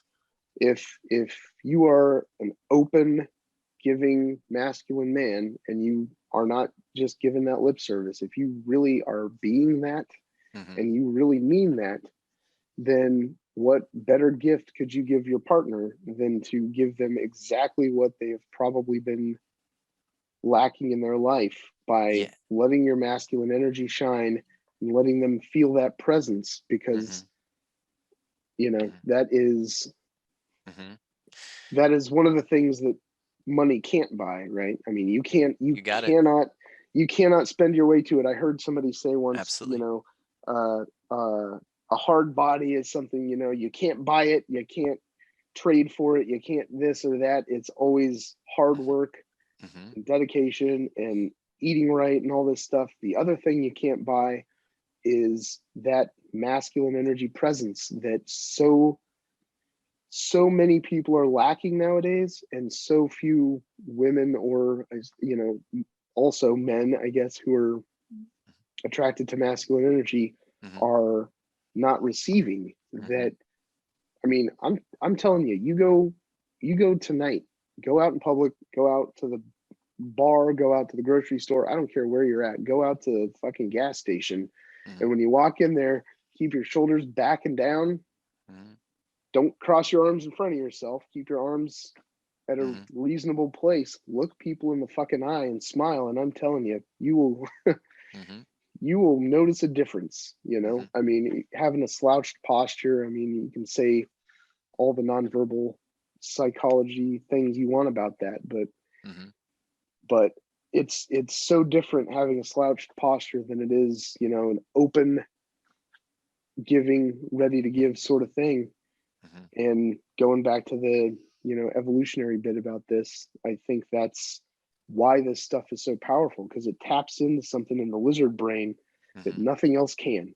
Hmm. No amount of Louis Vuitton bags and diamond engagement rings is going to do for you what learning and applying some of these masculine energy techniques will. And you really can't just, you can't be a dabbler. You can't be a weekend warrior with this shit. You really need to think. I mean, when I started reading about some of the stuff, even what I was just talking about, standing up straight, shoulders back and down, right? Hmm. Look people in the eye. I mean, I didn't start doing that on a Friday night down in Westport. Hmm. I wasn't doing that then. I went to work that way the Hmm. next, on Wednesday morning or whatever it was, Hmm. and you will notice people start treating you a little better. I don't know necessarily across the board, but I mean, you will start noticing very immediately that the way you carry yourself and the way you act is not even just in polite society. I mean, do the shit at the gym, right? Grunting Right. and sweating and Yeah. whatever, Yeah. still, Yeah. It's your way of being. Yeah. it's your way It's of being. yeah, absolutely, man. Yeah, for sure. It's and the thing too that I like about, and I know some people might be a little put off about, like, what is this energy thing? What is this energy? Like, I don't really believe in like this energy thing. Like, what does that mean? And my whole thing is, it's like, whether or not you believe in a higher power or not, think of it like this, right? Every cell in your body is replaced every 7 years, right? That means like your DNA, like, so form follows like what is it, form function what is it? Function follows form, form follows function. Like what I forget. Is it? I forget what it is. Is it for? I think it's form. Yeah, form follows function, right? I think so. Yeah. So regardless, even if I flubbed that up, like there's some form of energy that is like if your DNA, if the cells in the DNA like change the form of the DNA, like there's a function, like there's a function prior to that form. And so it's like there's an energy present in everything, and you could go quantum if you wanted to on this stuff for sure, but like there's something a priori to the physical manifestation that is present, is what I'm trying to get at. Yep. So yeah, it's about how are you working with that, how are you being with that energy, because it's totally present. Like it's like we can go back to the sun radiates energy that gives us life, on this earth. Without it, we'd totally be fucked. And so it's everything's got an energy to it, you know what I mean? And so I know sometimes I just kind of speak into that because sometimes that doesn't land right with some people, and perhaps they shouldn't even mention it, because if it doesn't land right for them, they're probably not listening to this podcast in the first place. So probably true. Yeah, that is probably true. So maybe I'll edit that part out. Oh, well, I liked it. I appreciate it. Yeah. Well, and we've been talking for a little while. I don't know, like I forgot when we jumped back in, after the fire alarm. I mean, I totally I don't mind keep talking and everything like that. This one might have to be edited a bit it will definitely have to be edited, some of it, but in some regards I try to keep them fairly short. Otherwise I break them up into like two releases to Sure. like, for the sake of people's time and whatever, so. But yeah, I mean, I'm more than happy to keep talking, like if you want, or if you got something to do, it's up to you. So well, I don't have anything on the schedule right now. I'm trying to think of what I would bring up next. I kind of feel like I've been rambling a little bit. I'm not sure. No, it's all good. Not sure what the right thing is. There is no right or wrong. Yeah, there is no right or wrong thing. Yeah, I just like having conversations too, because it's just how it works, So yeah. And it's always fun to see like what comes up. And it's funny too, like I'm going to just let it keep recording, because what I found is that like once I stop recording, sometimes post conversations are like the best things, and I'm like, I kind of wish, okay, damn it, I wish I'd recorded that. Yeah. Right, I'm like, fuck, like play that after the credits roll. Right. Well, I mean, I'll tell you, I think what you're doing is important. The new role that you are being, right? You've moved out of IT and are now working with men and teaching men this stuff. And it's one of those things that when I mentioned that in that one of those books I'd read, the guy kept talking about how important it was. I mean, it seemed like every other paragraph, right, just at random point in the paragraph, oh, this information is so important. It's so important that people know this. And I got tired of reading it, but subconsciously somewhere in there, it must have had an effect, because the more I read that and other related information, the more I realized that it really is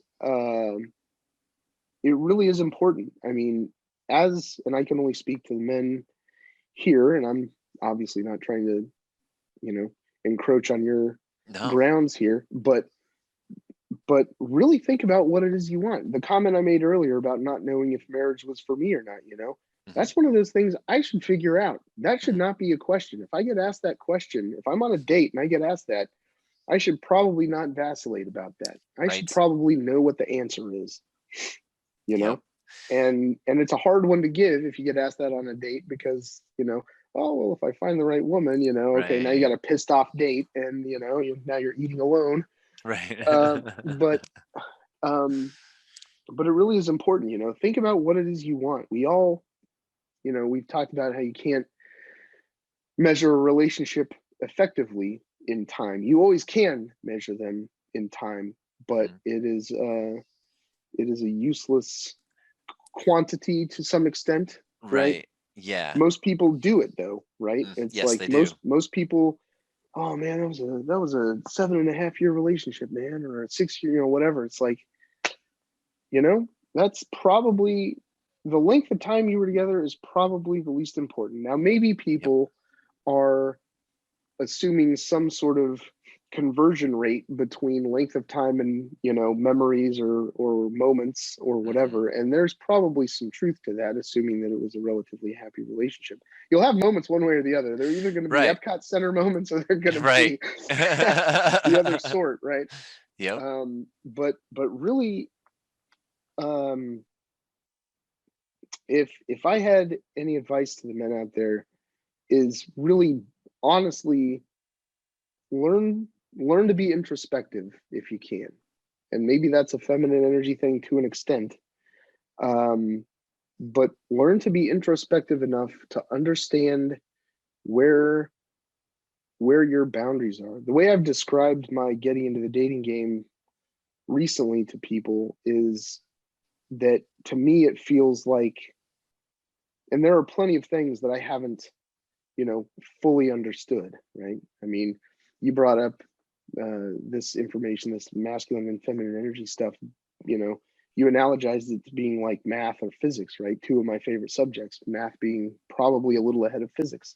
I don't know why it is, but I'd probably be happier on a Friday night sitting at home, learning about smooth manifolds than I would be out at a movie or at the bar. Obviously more than at the bar probably, but look into yourself, find out where your boundaries are. Because for me, this was one of those things that I felt like I had never really approached.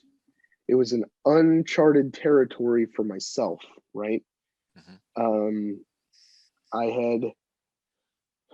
described going back to school after I got sober. I let a year go by before I got re-enrolled back in school. But do you know how long it was after I sobered up before I started emailing admissions counselors? Like a month and a half. Because once I sobered up, it's almost like I had this built up well of masculine energy that I just hadn't used.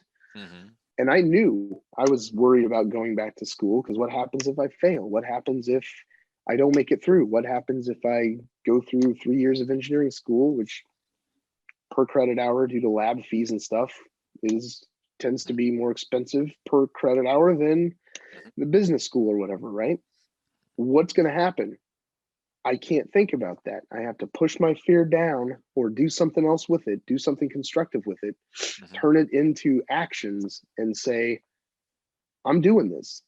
I am going to be confident that I can do it. I am going to be certain that whatever I do, I will do with 110% of my ability and 200% effort, right? It's like all this masculine energy just exploded out of me. And I didn't realize it then. I only recognized this looking back, right? I only recognize because at the time I didn't know any of this stuff. At the time, I thought I was just fidgety and I didn't know what to do with myself. I wasn't going to the gym. That probably would have helped. But, lean into your masculine energy. Don't be afraid of this stuff. One thing I read recently, because in weightlifting, bodybuilding, whatever you want to call it, obviously testosterone is an important thing. That's why people do what I consider to be a fairly stupid thing of getting on steroid cycles and things, right? They're trying to get results quick or trying to break a plateau. Look, I get it, but I'd rather not be all dressed up with nowhere to go, as one of my buddies in Wichita likes to say. But I read something that suggested, because a lot of people think testosterone is the aggression hormone, right? It's the hormone that is meant to make men aggressive. And I read some, I don't know if it was a psychological paper, I think it was a medical paper, but basically somebody is proffering a different thought about it. And that thought is testosterone isn't the aggression hormone. It's the do what needs to be done hormone, right? Going back to getting up every day like the sun, being provider and open and giving like the sun and all this stuff, right? That's what testosterone makes men do. Sometimes, if what needs to be done has come down to having to be aggressive, testosterone will make you aggressive, right? One of the greatest side effects, I think, probably both mentally and physically from exercise for me is that, because it does increase your testosterone levels. Maybe not, it's not 300% necessarily, but you get the idea. Mm-hmm. Doesn't take much more to really feel, Right. some mental clarity in there, maybe a little more decisiveness. Mm-hmm. And all of that goes back. Have gotten in the last year or so really big about, call it the tripartite person, or the triumvirate of whatever, Mm-hmm. of being a person, or for me being a man, of mind, body, and spirit, Mm-hmm. right? Mm-hmm.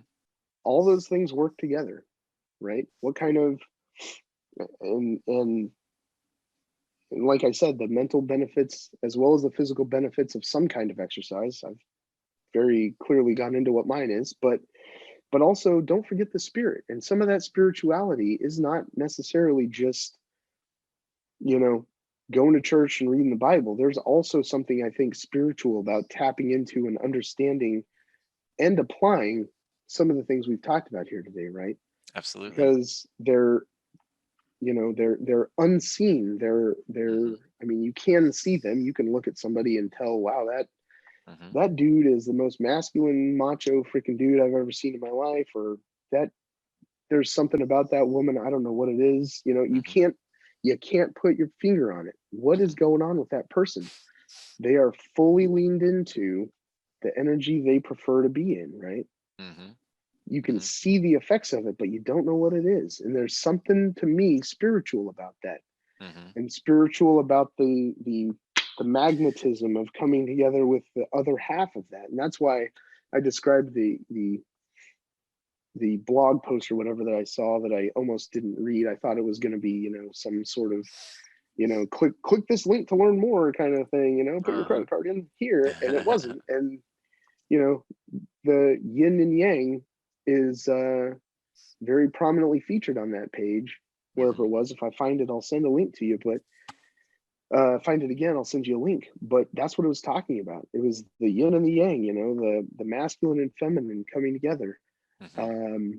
And also understanding, if you know the yin yang shape, there are also a Right. dot taken out of each, and they're flipped, which shows your other half, the other half of energy that you also can express. Mm-hmm. A while back, and this is going to probably sound kind of weird, and it seems like maybe feminine, certainly most average people would probably assume it was feminine, but I am not a guy who's unfamiliar to mud masking my face, Right. or Mm-hmm. exfoliating or whatever, Mm-hmm. and to me it's just self-care. Right. It's not, and not everybody has to, not everybody wants to, not everybody Mm-hmm. needs to, but it's just one of those ways that, when I'm doing that, I understand that I am tapping into some sort of nurturing Mm-hmm. feminine energy, but instead of nurturing somebody else, I am nurturing myself, right?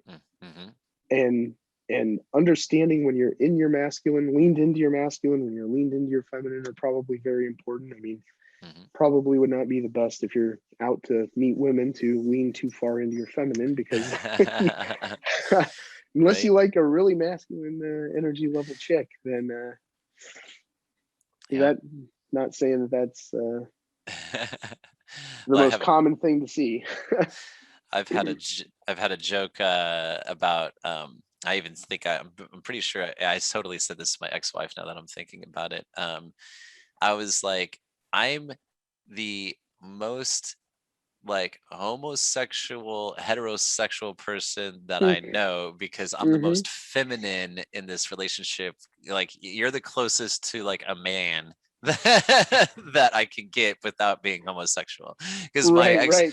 because my ex-wife, at least in our relationship, was very masculine for sure. And at the same time, though, in retrospect, I was extremely feminine. I didn't know, like you said, you don't know what you don't know, and so Mm-hmm. it's no fault of my own. It's totally just how I was being, and I thought I was being the right way, and I don't want to classify it as right or wrong, but I can look back and see that, oh, I totally wasn't getting some of the stuff I wanted, because of how I was showing up, because I thought that being the way that I am now, or like how I understand masculine energy, I was like, oh, that's just kind of being a dick, you know what I mean? Like, Mm-hmm. but Mm-hmm. not understanding how the energy works. And I mean, that's the other thing is like, that's why I'm so big on making sure that people understand that it's like an energy. It's not like, again, it doesn't go back to manipulation. It doesn't go back to like, you don't have to be a dick. Being sure of yourself doesn't mean you're a fucking asshole. Like making Mm-hmm. decisions doesn't mean you're a fucking asshole. It doesn't mean that Yeah. you're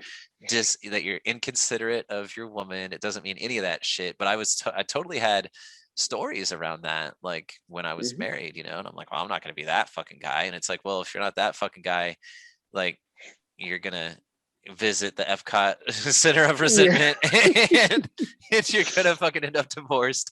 And guess what? She's gonna find some fucking guy that is. And I'm sure the guy she's with now definitely is more masculine probably than I was in our marriage, you know, by far, which is totally fine, you know, totally fine. Sure. And at the same time, like with me learning what I know, I'm in a relationship that's completely wildly different than my marriage was, and the woman I'm with is far more feminine Mm-hmm. than my ex-wife ever was, you know. Right. Yeah. So, and it's just, yeah, it's so understanding the principles is it's the change you can experience is just amazing. And then like you said, just the health of the relationship, like the happiness between everybody, because we're getting what we actually authentically want. I think that's the important piece too, is that like there's things that each person, each sex is desiring, and we just don't necessarily know like how to get there. And because we don't know how to get there, we we view the other person or the other energy as like either crazy or thick, you know, like on the Mm-hmm. men's side of thing we think women are crazy, on the woman's side of thing we think men are just, they're too dense, like they don't get Yeah. it, you know what I mean? And so it's just a matter of just awareness, and like nobody's taught this shit, and because of that No, they haven't. we have that, oh, women are crazy, men are thick kind of thing. And it's like, well, neither one of those is fucking true. But Mm-hmm. when we're unaware of shit, yeah, I could totally see where both of you are going to come up with those types of ideas. And of course, you're never going to build anything of no one's ever going to be satisfied ultimately in a relationship if they Right. don't have those kind of awarenesses, you know, like why can't we just have a better quality relationship, you know what I think? And it Sure. doesn't, I agree with you on like a deep level, you go deep with this stuff, it is completely spiritual. It gets very, gets you get to a level where it's like you like things zipper, you know what I mean? Like they just Sure. they Yeah. click, and it's incredible. And even if you don't get to that level, the quality of the relationship, even if you approach it from this level, will be worlds apart from what you normally experience, you know. So if nothing else, that's better, you know. Like, Sure. yeah. Well, back to the point of healthier and happier relationships. I think one of the things that people talk about, and I think this is in some ways not unfairly, but well, I got to be careful how I say this. Let me just skip the prologue and go straight to the first chapter on this. The the discussion of toxic masculinity nowadays, Mm-hmm. right? Mm-hmm. Um, I I I'm also not a psychologist, and I'm not a sociologist. I'm not any of these things. Mm-hmm. So we've established I'm not a biologist, sociologist, or psychologist. So Neither am I. playing Destiny here with us or with me. But I have a feeling that a lot of the toxic expressions of masculinity nowadays are coming around because men don't understand these things, because they think, oh, a masculine guy is a macho guy and he's loud and annoying and tells people to fuck off and throws punches in bars and does all this whatever, whatever expressions there are, grabs women by the ass in public. And to Uh-huh. be honest with you, it seems to me like those are about as far away as you can get from actual masculine energy. Masculine energy, I've seen this on some of the dating apps that I've been on, when women say in their profile something about how confidence is quiet or something like that. Mm-hmm. And it really is, I think. Mm-hmm. you know how confident and masculine are you bar's going crazy around you, or wherever you are, and you're just sitting there having a sip. You're talking to somebody, and they're trying to push you off your center, and you're not getting loud and aggravated about it. You're just sitting there and responding to their inquiries, as pointed and whatever as they might be, right? And so because men don't have the right role models, and this stuff isn't taught, and nobody walks men through this nowadays, and I think you're right. I think a lot of men don't go out looking for this information because they think, oh, there's nothing wrong with me, right? Yeah. I don't need to improve. I'm a good dude, whatever it is. And because of that, I think we're starting, or have been seeing, and it's now been talked about for a little while, seeing these expressions of masculinity that are toxic, right? I mean, my God, guys, don't go out and do that stupid shit. You look like fucking baboons, out at the bar. I mean, be the rock, man. Back to that analogy. Be the fucking rock. Don't be the driftwood whose emotions roll with the current, and sometimes they're at a peak and you're ready to grab someone by the lapels. I mean, don't do that shit. I'm not saying that just because I don't want to see fights. I mean, that's why people go to hockey games, for God's sake. I mean, it's like, that's, and sadly, I think some women respond to that because it's at least an expression of masculinity, instead of being, the nice guy without an opinion, who doesn't, all these things, who hasn't rented his spine for the weekend. I mean, it's like, it's the reason that gets noticed, or women seem to be attracted to that, seem to gravitate towards that, is because they haven't seen any other expression.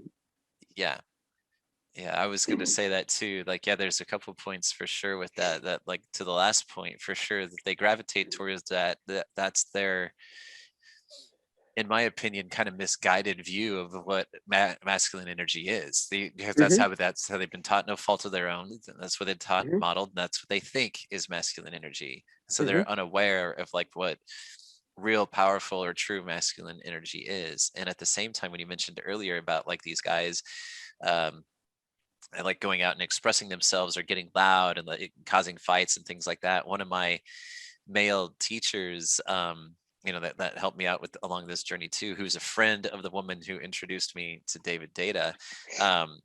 He mentioned that, and that stuck with me right away. He mentioned this to me like February last year. He's like, he's like, when guys are being loud and like, they're out there doing exactly what you just depicted. He's like, that's actually a totally feminine energy. He's like, because they want to be seen. It's a feminine energy. What you have to keep in mind is that anytime something is expressed, that's feminine. Like it's like expression. Like if the feminine wants to be seen, the feminine wants to be heard, the feminine wants to be unfurled and like experienced, and so the masculine side is to create the container, to create the space, to hold the presence, that the stage of where that expression takes place. That's the masculine energy. So when you read that masculine is quiet, that's what that means, is that the masculine is the space for that container. They create the container for that expression. So when guys are out there like totally like thinking that they're being men, it's like, dude, you're totally being the most feminine guy I've ever seen, like wanting to be all expressive and to be seen and to be heard. Like I'll go ahead and hold space for you. You know what I mean? Like you let me know when you're done. Like, that kind of like, like, so like, and the thing is that women, like, on some level will know that, you know what I mean? Like they know that because like they recognize that because that's what they want to do. Like I want to be seen. I want to be fucking heard. And that's the whole thing. Like David gets into in his book too, is it's like, and I did an Instagram post on this as well. It's like, I like the analogy of like the sky, right? A clear sky, the principle of the sky itself is masculine. We'll just say in this analogy, because the storms will roll through from tempest to calm, right? And that's the expression is the feminine, like being wild? Is she upset? Is she being emotional? Is she being quote unquote crazy. You know what I mean? Like, that's the thing, is I hate calling women crazy, because it's just like Right. they're just expressing themselves. That's all they're fucking doing. They're just Yeah. expressing themselves. So be the container, be the sky that holds the storm, let it Yep. roll through, and then be the sky again. Just always be the presence, always be the That is a presence.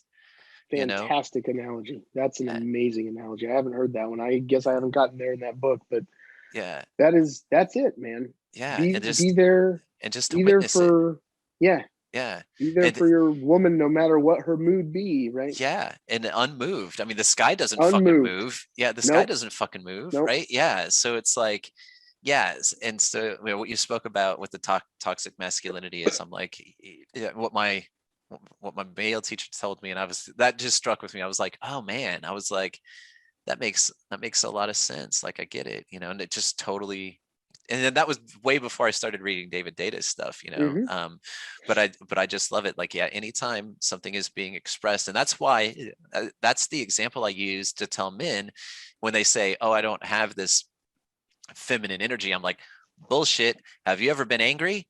Because I guarantee you, when you're fucking angry, you want to get into your feminine, like, because you want to be Mm-hmm. seen, you want to be heard, you want people to take notice of you. And I'm not saying that's wrong. I totally get it. I've been there. I still get there. Just don't mistake that for you being in your masculine energy. You're being That's in right. your feminine. That's what you're That's fucking right. doing. Yeah. That's exactly right. Yeah. Be the rock, be the sky, be the Yeah. sun, whatever it is, Yeah. however high up in the atmosphere you have to go to. Yeah. And so, I mean, that's the thing too, is like, that goes back to that example of what I was saying before in my own experience. Like, I was here fairly recently, probably within the last couple weeks. I was being in my masculine, I was holding space. Something was said in the conversation.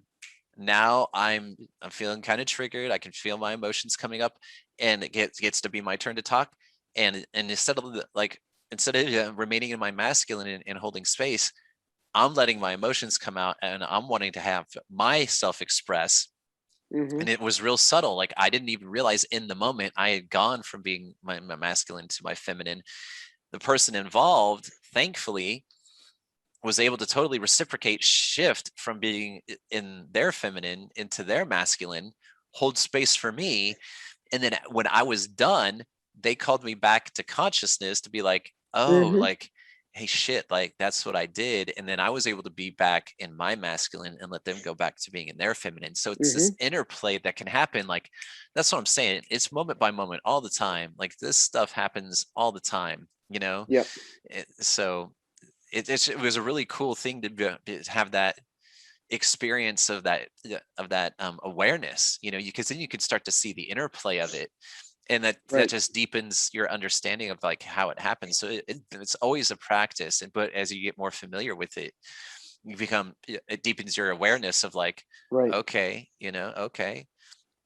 And Sure. even though I had that level, even though I had that awareness, you get closer to a point in the time here more recently where that experience where I was saying, when you have two people in their feminine, all you have is Mm-hmm. like a bigger storm. I had that too, even though I was like, even though I'm aware of these principles, like, doesn't mean that I'm always practicing them. You know what I mean?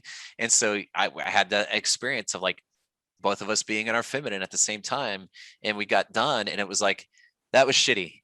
That was fucking shitty. And like, we Yeah. got to like dissect like what had happened, and like just give each other grace around it. But it was kind of like, okay, Zach, like, man, you gotta keep your eye out, of Right. like when, because this can happen like at any point in time. At any point in time, shit can shift. It's just like the weather. The weather is such a great analogy, because it could be a great fucking day out, sunny as fuck, and then all of a sudden, goddamn storm rolls through, man. Like, like, it can happen instantaneously. You never know.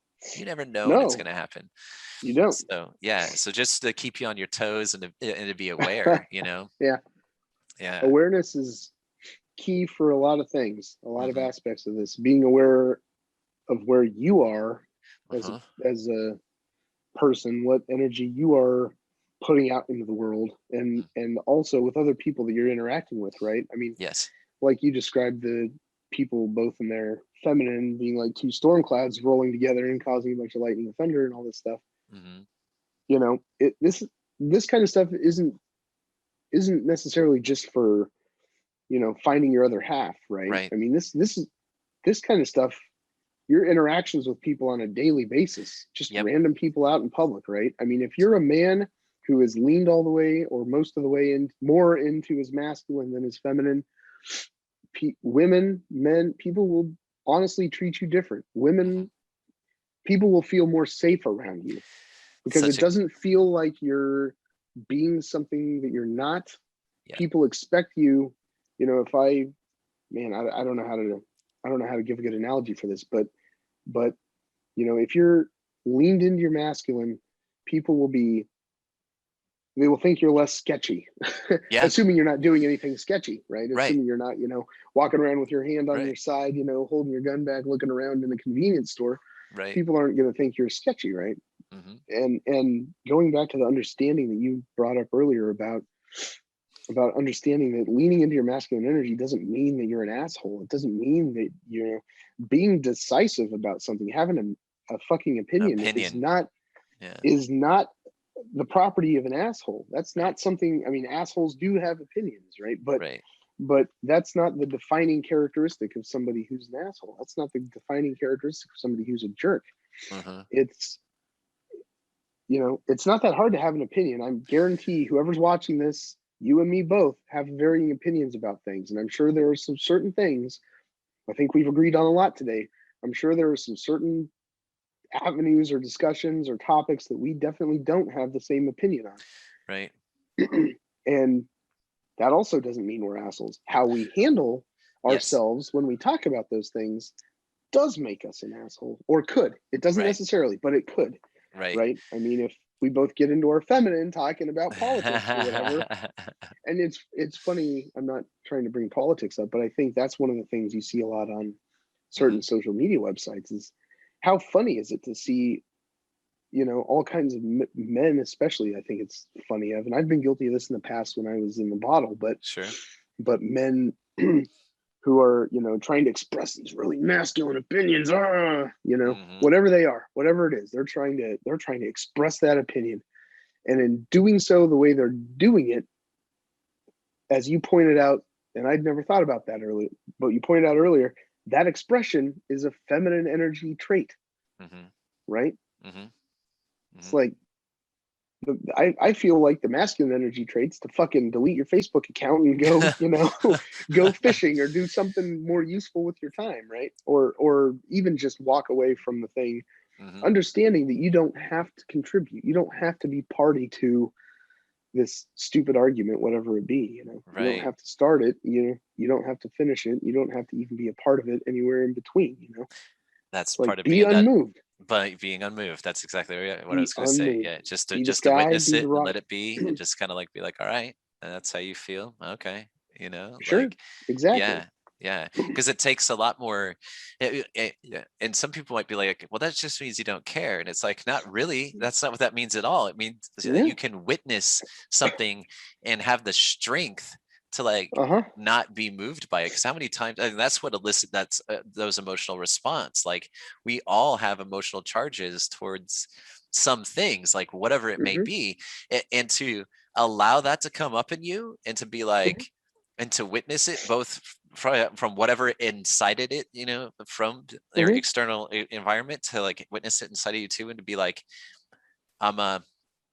I'm actually not going to let that move me. You know what I mean? Like that takes some fucking strength, man. That's masculine shit. Yeah. That's the iron in the gym. That's the iron that doesn't lie to you. Yeah. That's right. Doesn't lie to you at all. Yeah. Yeah.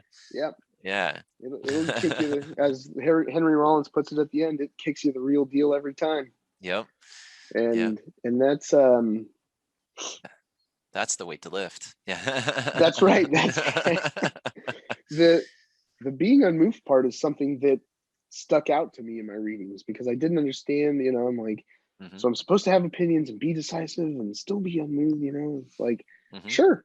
Why do you have to be, why do you have to, why do you have to get all emotional about stuff? I mean, it's possible to be emotional somewhat, like you were talking about the emotions, boiling up in you, right? You don't have to stuff your emotions. That's probably not a masculine energy characteristic either, right? At some point they're going to come out, and it's, Pandora's box. But the the being unmoved part really stuck out to me because it wasn't something I'd ever considered, right? You know, it's Mm-hmm. and you think about, I don't know, as an example of fictional characters that you know typically considered very masculine, right? No matter how many actors have portrayed him, James Bond is always Mm-hmm.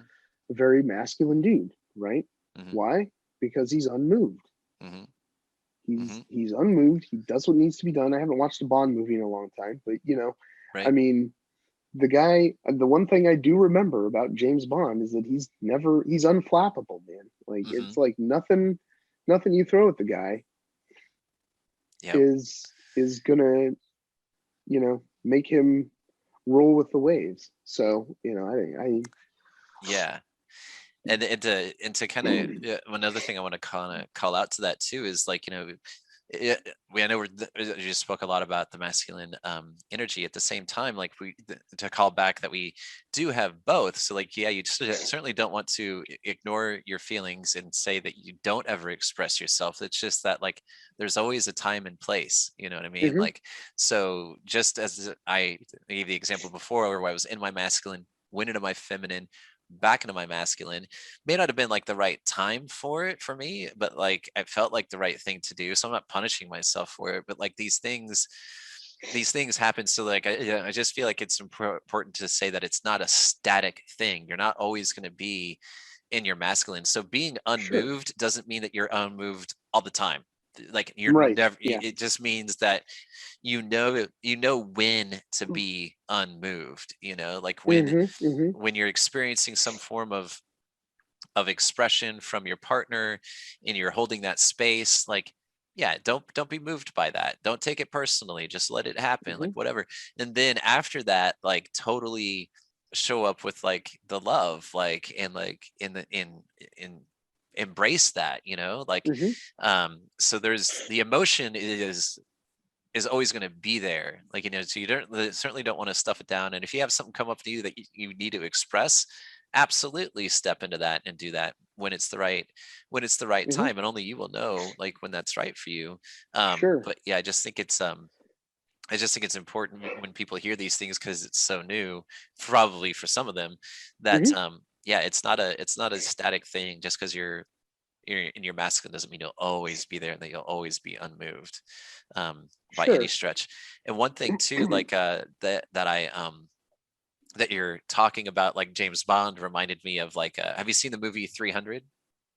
Of course, yeah. Yeah, right. Like it's like, what guy hasn't seen the movie 300, right? Every It's guy a loves that totally, movie, yeah. I know it's a totally testosterone filled film.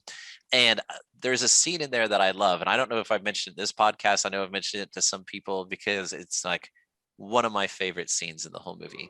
And it's where King Leonidas just got back from seeing the Oracle. He's standing in his bedroom and like he's just trying to figure out what the fuck to do. He knows Mm-hmm, Sparta's going to be attacked by the Persians, and he's like, the ruling council, like, I can't go to war. Like, what the fuck? And so he's talking to his wife about this. She asks him, like, what's keeping you up? And he tells her, he's like, what am I supposed to do, like, to protect the land that I love, the land that I'm sworn to protect, but the very laws of the land, like, are tying my hands, like I can't fucking do anything. And she says the most beautiful thing that I just love, right? She's like, think not of what a king should do or a husband should do or like what a Spartan citizen should mm-hmm, do. Think of what a free man should do. And I just mm-hmm, love the term free man and free woman. It's used in like Vikings, and like 300, because it speaks to me of like the sovereign authority of ourselves, right? Like the mm-hmm, power of ourselves. And from that, the thing that I really just love about that scene too is not just that idea of like that sovereign individual, but how here's a man, right, in his total masculine, trying to figure out what to do because doing is a masculine thing, and he's totally like trying to play by the rules, you know what I mean? And mm-hmm, like, and then he's being vulnerable to his wife. He decides, I'm going to be vulnerable, like, and I'm going to tell my wife, like, what the fuck, like, here's this goddamn situation that I'm trying to deal with, and I have no fucking answers. And that could be that's a position of weakness. He doesn't know what to fucking do, so he's choosing to be vulnerable.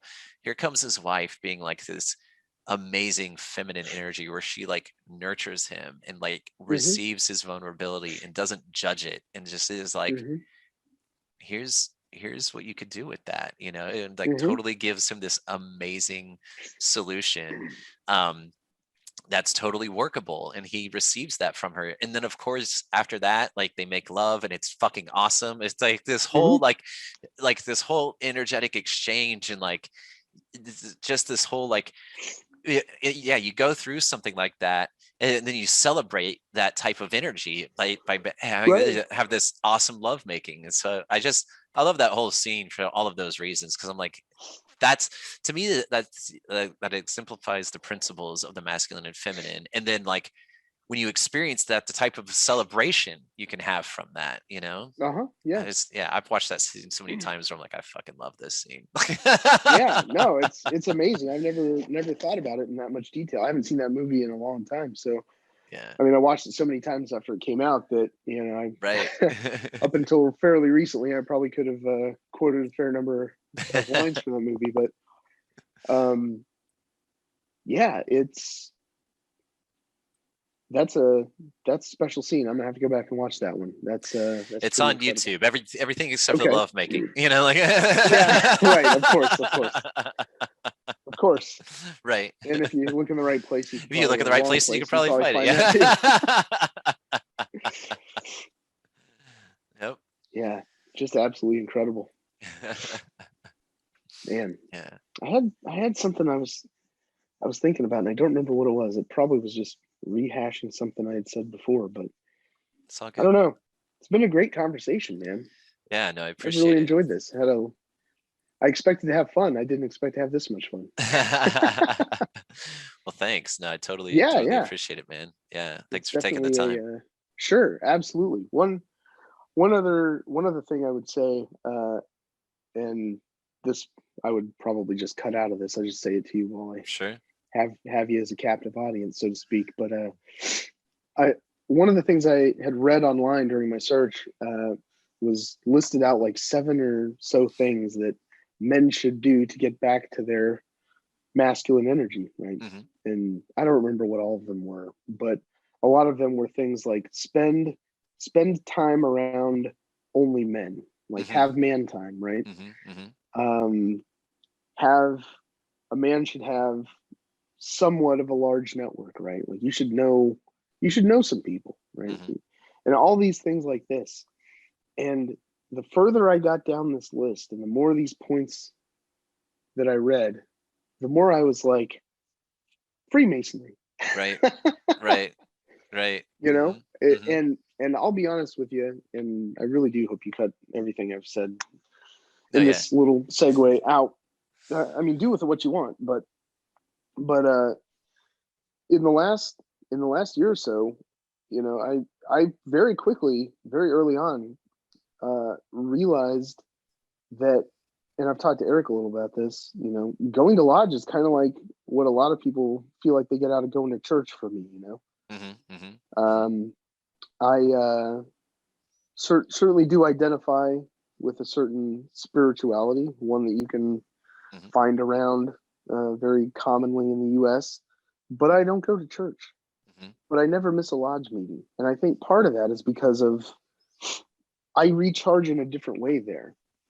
Hmm. I've read things about how men act different when women are around, right? For and sure. and it's Absolutely. subconscious. It's the same thing, the Yep. same masculine feminine energy part of the brain that makes that happen. Hmm. And there's something I get out of just sitting in a room full of you dudes, Hmm.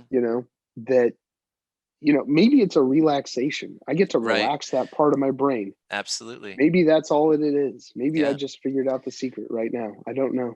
Yeah. Well, But you don't have to worry about being judged. You don't have to worry about like how that piece of you is. Yeah. It allows you to just be you around energy that can appreciate that piece of you. And there's hmm just no worrying about like how it's going to be construed. You know what I mean? Like, yep. yeah. Yeah. I mean, incredible. that's what I totally believe. And that's one of the things I was wondering about too. Like, since I'm gonna be developing like a program and stuff, as is that I was thinking like, okay, women could benefit from this too, for sure. And like, so I got this webinar coming up next Thursday, and there's quite a few women that signed up for it, and there's some guys that signed up for it. But for a program, I'm like, do I want to like open it up to women? So I was talking to one of my female friends about this. Her name's Rachel, and I was like, "Man, I'm kind of tempted to open it up to both." I was like, but at the same time, I can totally see the benefit of just having it men. And she's like, yeah, she's like, it's probably a good idea to like just have a men only kind of a thing. And I was like, yeah, I could see that. I could see that. And I've had a lot of people, like I said, over the last year, they're like, you need to work with men. So, um, there's definitely, I don't have any resistance to that. Of course, my logical brain wants to kick in and be like, how do I appeal to reaching out to like men, because women are a lot more open to like doing these kinds of programs is the thing too, you know what I mean? Hey, ladies, tell your husbands or significant others about this program. Yeah, no, I mean, that's kind of the thing, is it's kind of like, if you were to get, and that's through Reese, even just recently, she's had some women reach out to her about some of the experiences they're having, and she's like, oh my god, she was like, so you should have them talk to like Zach and everything like that. And so I could see that happening as well, like totally. So I'm not gonna let myself get too hung up on the how, because that's one of the things I learned last year, is the how is not my fucking problem. The how's not my problem. Yep. And just kind of go with it. So to speak to your point, I think having a container that's just for men is important. It is important, especially when you start to like get into certain types of work, and learning about yourself, and like exploring that piece of you. It may go to the vulnerability part of us, where we don't want to be vulnerable and have feminine women, like have a feminine energy witness us Sure. as we go through that, Right. And not to say that's right or wrong, but I think it's probably pretty true, like we don't, and we don't have to worry about it, you know what I mean? Like we don't have to feel guarded, like, yeah. So anyway, I think that's right. Yeah, just No. running with that. Yeah. Wanted your thoughts on it. The other thing is, you were talking about incorporating women into this. Think about how much good you're doing, because the men you'll be working with are essentially force multipliers. You'll be changing their life, and in doing so, their significant others, wives, whoever, will also be experiencing the benefit from that, right? I mean, that's the thing that women want to feel. That's why they tell you their favorite color is blue and ask you what yours is to see if you say blue. I mean, it's like, yeah, does this guy have his own opinion, or is he just going to go along with whatever the hell I say, right? It's like, yeah, God, even if blue is your favorite color, fucking tell her it's red, man. Who cares? Yeah. Who cares that much about a damn color? I like magenta, or, right. I mean, so I think, I'm excited to hear some reports from third hand or second hand from you about, testimonials from guys who've gone through this. I'm sure it'll be great. I appreciate it. Yeah. You got some good thoughts on this stuff. Yeah. Thank you. I'm excited for you. Thank you. I appreciate the support. Thursday was like a really big day, like in how much support, like I felt like I was getting, how much support I felt like I was receiving. And it's been that way ever since I chose to like embrace doing this. But Thursday I counted it up. I made a list of people that specifically said something about it, and there were 8 people on Thursday, and not all of them from Lodge, but a number of them from Lodge. And I was just like, wow. And some of these, like, it's not that I was just surprised at who said things, and then what they said too. It was just kind of like, all right. And the energy behind it, it was how they expressed it too. It was like, wow, like, all right, so like, like, okay, universe, like I'm seeing your expression through these people, like I'm supported in this. So yeah, I'm just really grateful for that, for sure. And it definitely excites me. It's something that I do get really jazzed about, you know. And I've got two sons, man, like that are right at this age where it's going to start to become really important, you know, their relationship to the opposite sex, or relationships in general. And I've always taken my role as a father seriously, and I've always viewed it as like yeah, part, at least for me, um I'm a critical like guide or teacher, you know. I take a responsibility towards like giving them a framework or tools to like work with. Now, whether or not they use them is on them, but providing it to them, at least making it accessible, is my job, you know. And so like, I don't want them, if I could shortcut things for them or give them an understanding that's like, hey, let me just tell you what I did for like 20 years, and don't repeat this shit. All right. So like, right. approach it this way, try it this way, you know, because I'm sure you'll get further along than I did in a shorter amount of time. So just like I said, just increasing their quality of life. And if I can save them from some of the shit I had to experience, and also on the flip side of that, saving their partners from having to experience what I put some of my partners through, like, let's do that. Like, you know. And that's awesome. that's really what I want for everyone too, you know, like because like nobody needs to experience the things that I did or what a lot of us have experienced, you know. Like, and Reese has been that whole experience with Reese has provided such a great foundation for a lot of this learning and practice and everything too. And you know, I've talked to Kyle, her husband, like last September, and I've told her recently, I was like, part of me wants to like talk to him again. I was like, honestly, because I was like, I don't know what he's being fed on his side. I was like, because I was like, you, Reese, have the benefit of like talking to me, and I have the benefit of talking to you. And I was like,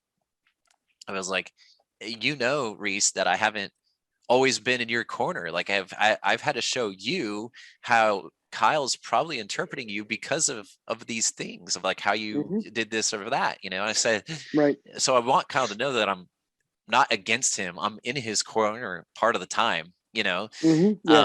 And I think I could just offer him another way of seeing what the situation is, and how it got to be the way that is, and so he can see Reese in a different way too, but also at the same time like giving him like a way to like work with the whole fucking thing, because I don't want him, there's so much about that relationship that reminds me of like my marriage. And Kyle reminds me a lot of me when I was younger, and he's also further along in some ways than I was when I was his age. I just don't want him to suffer either, you know, any more than necessary. You know what I mean? Sure, of course. And so like, so it's, the whole thing is just about like reducing that for people, for sure. Like and gaining a better understanding and having a healthier relationship all the way around, for sure. That's awesome. Well, I'm excited, man. I'm in your corner on this. I'm gonna keep reading this stuff, and I'm sure we'll keep having conversations. I'll for sure come back whenever's reasonable. Sounds good, man. Well, thanks, Jacob. Yeah, thank you.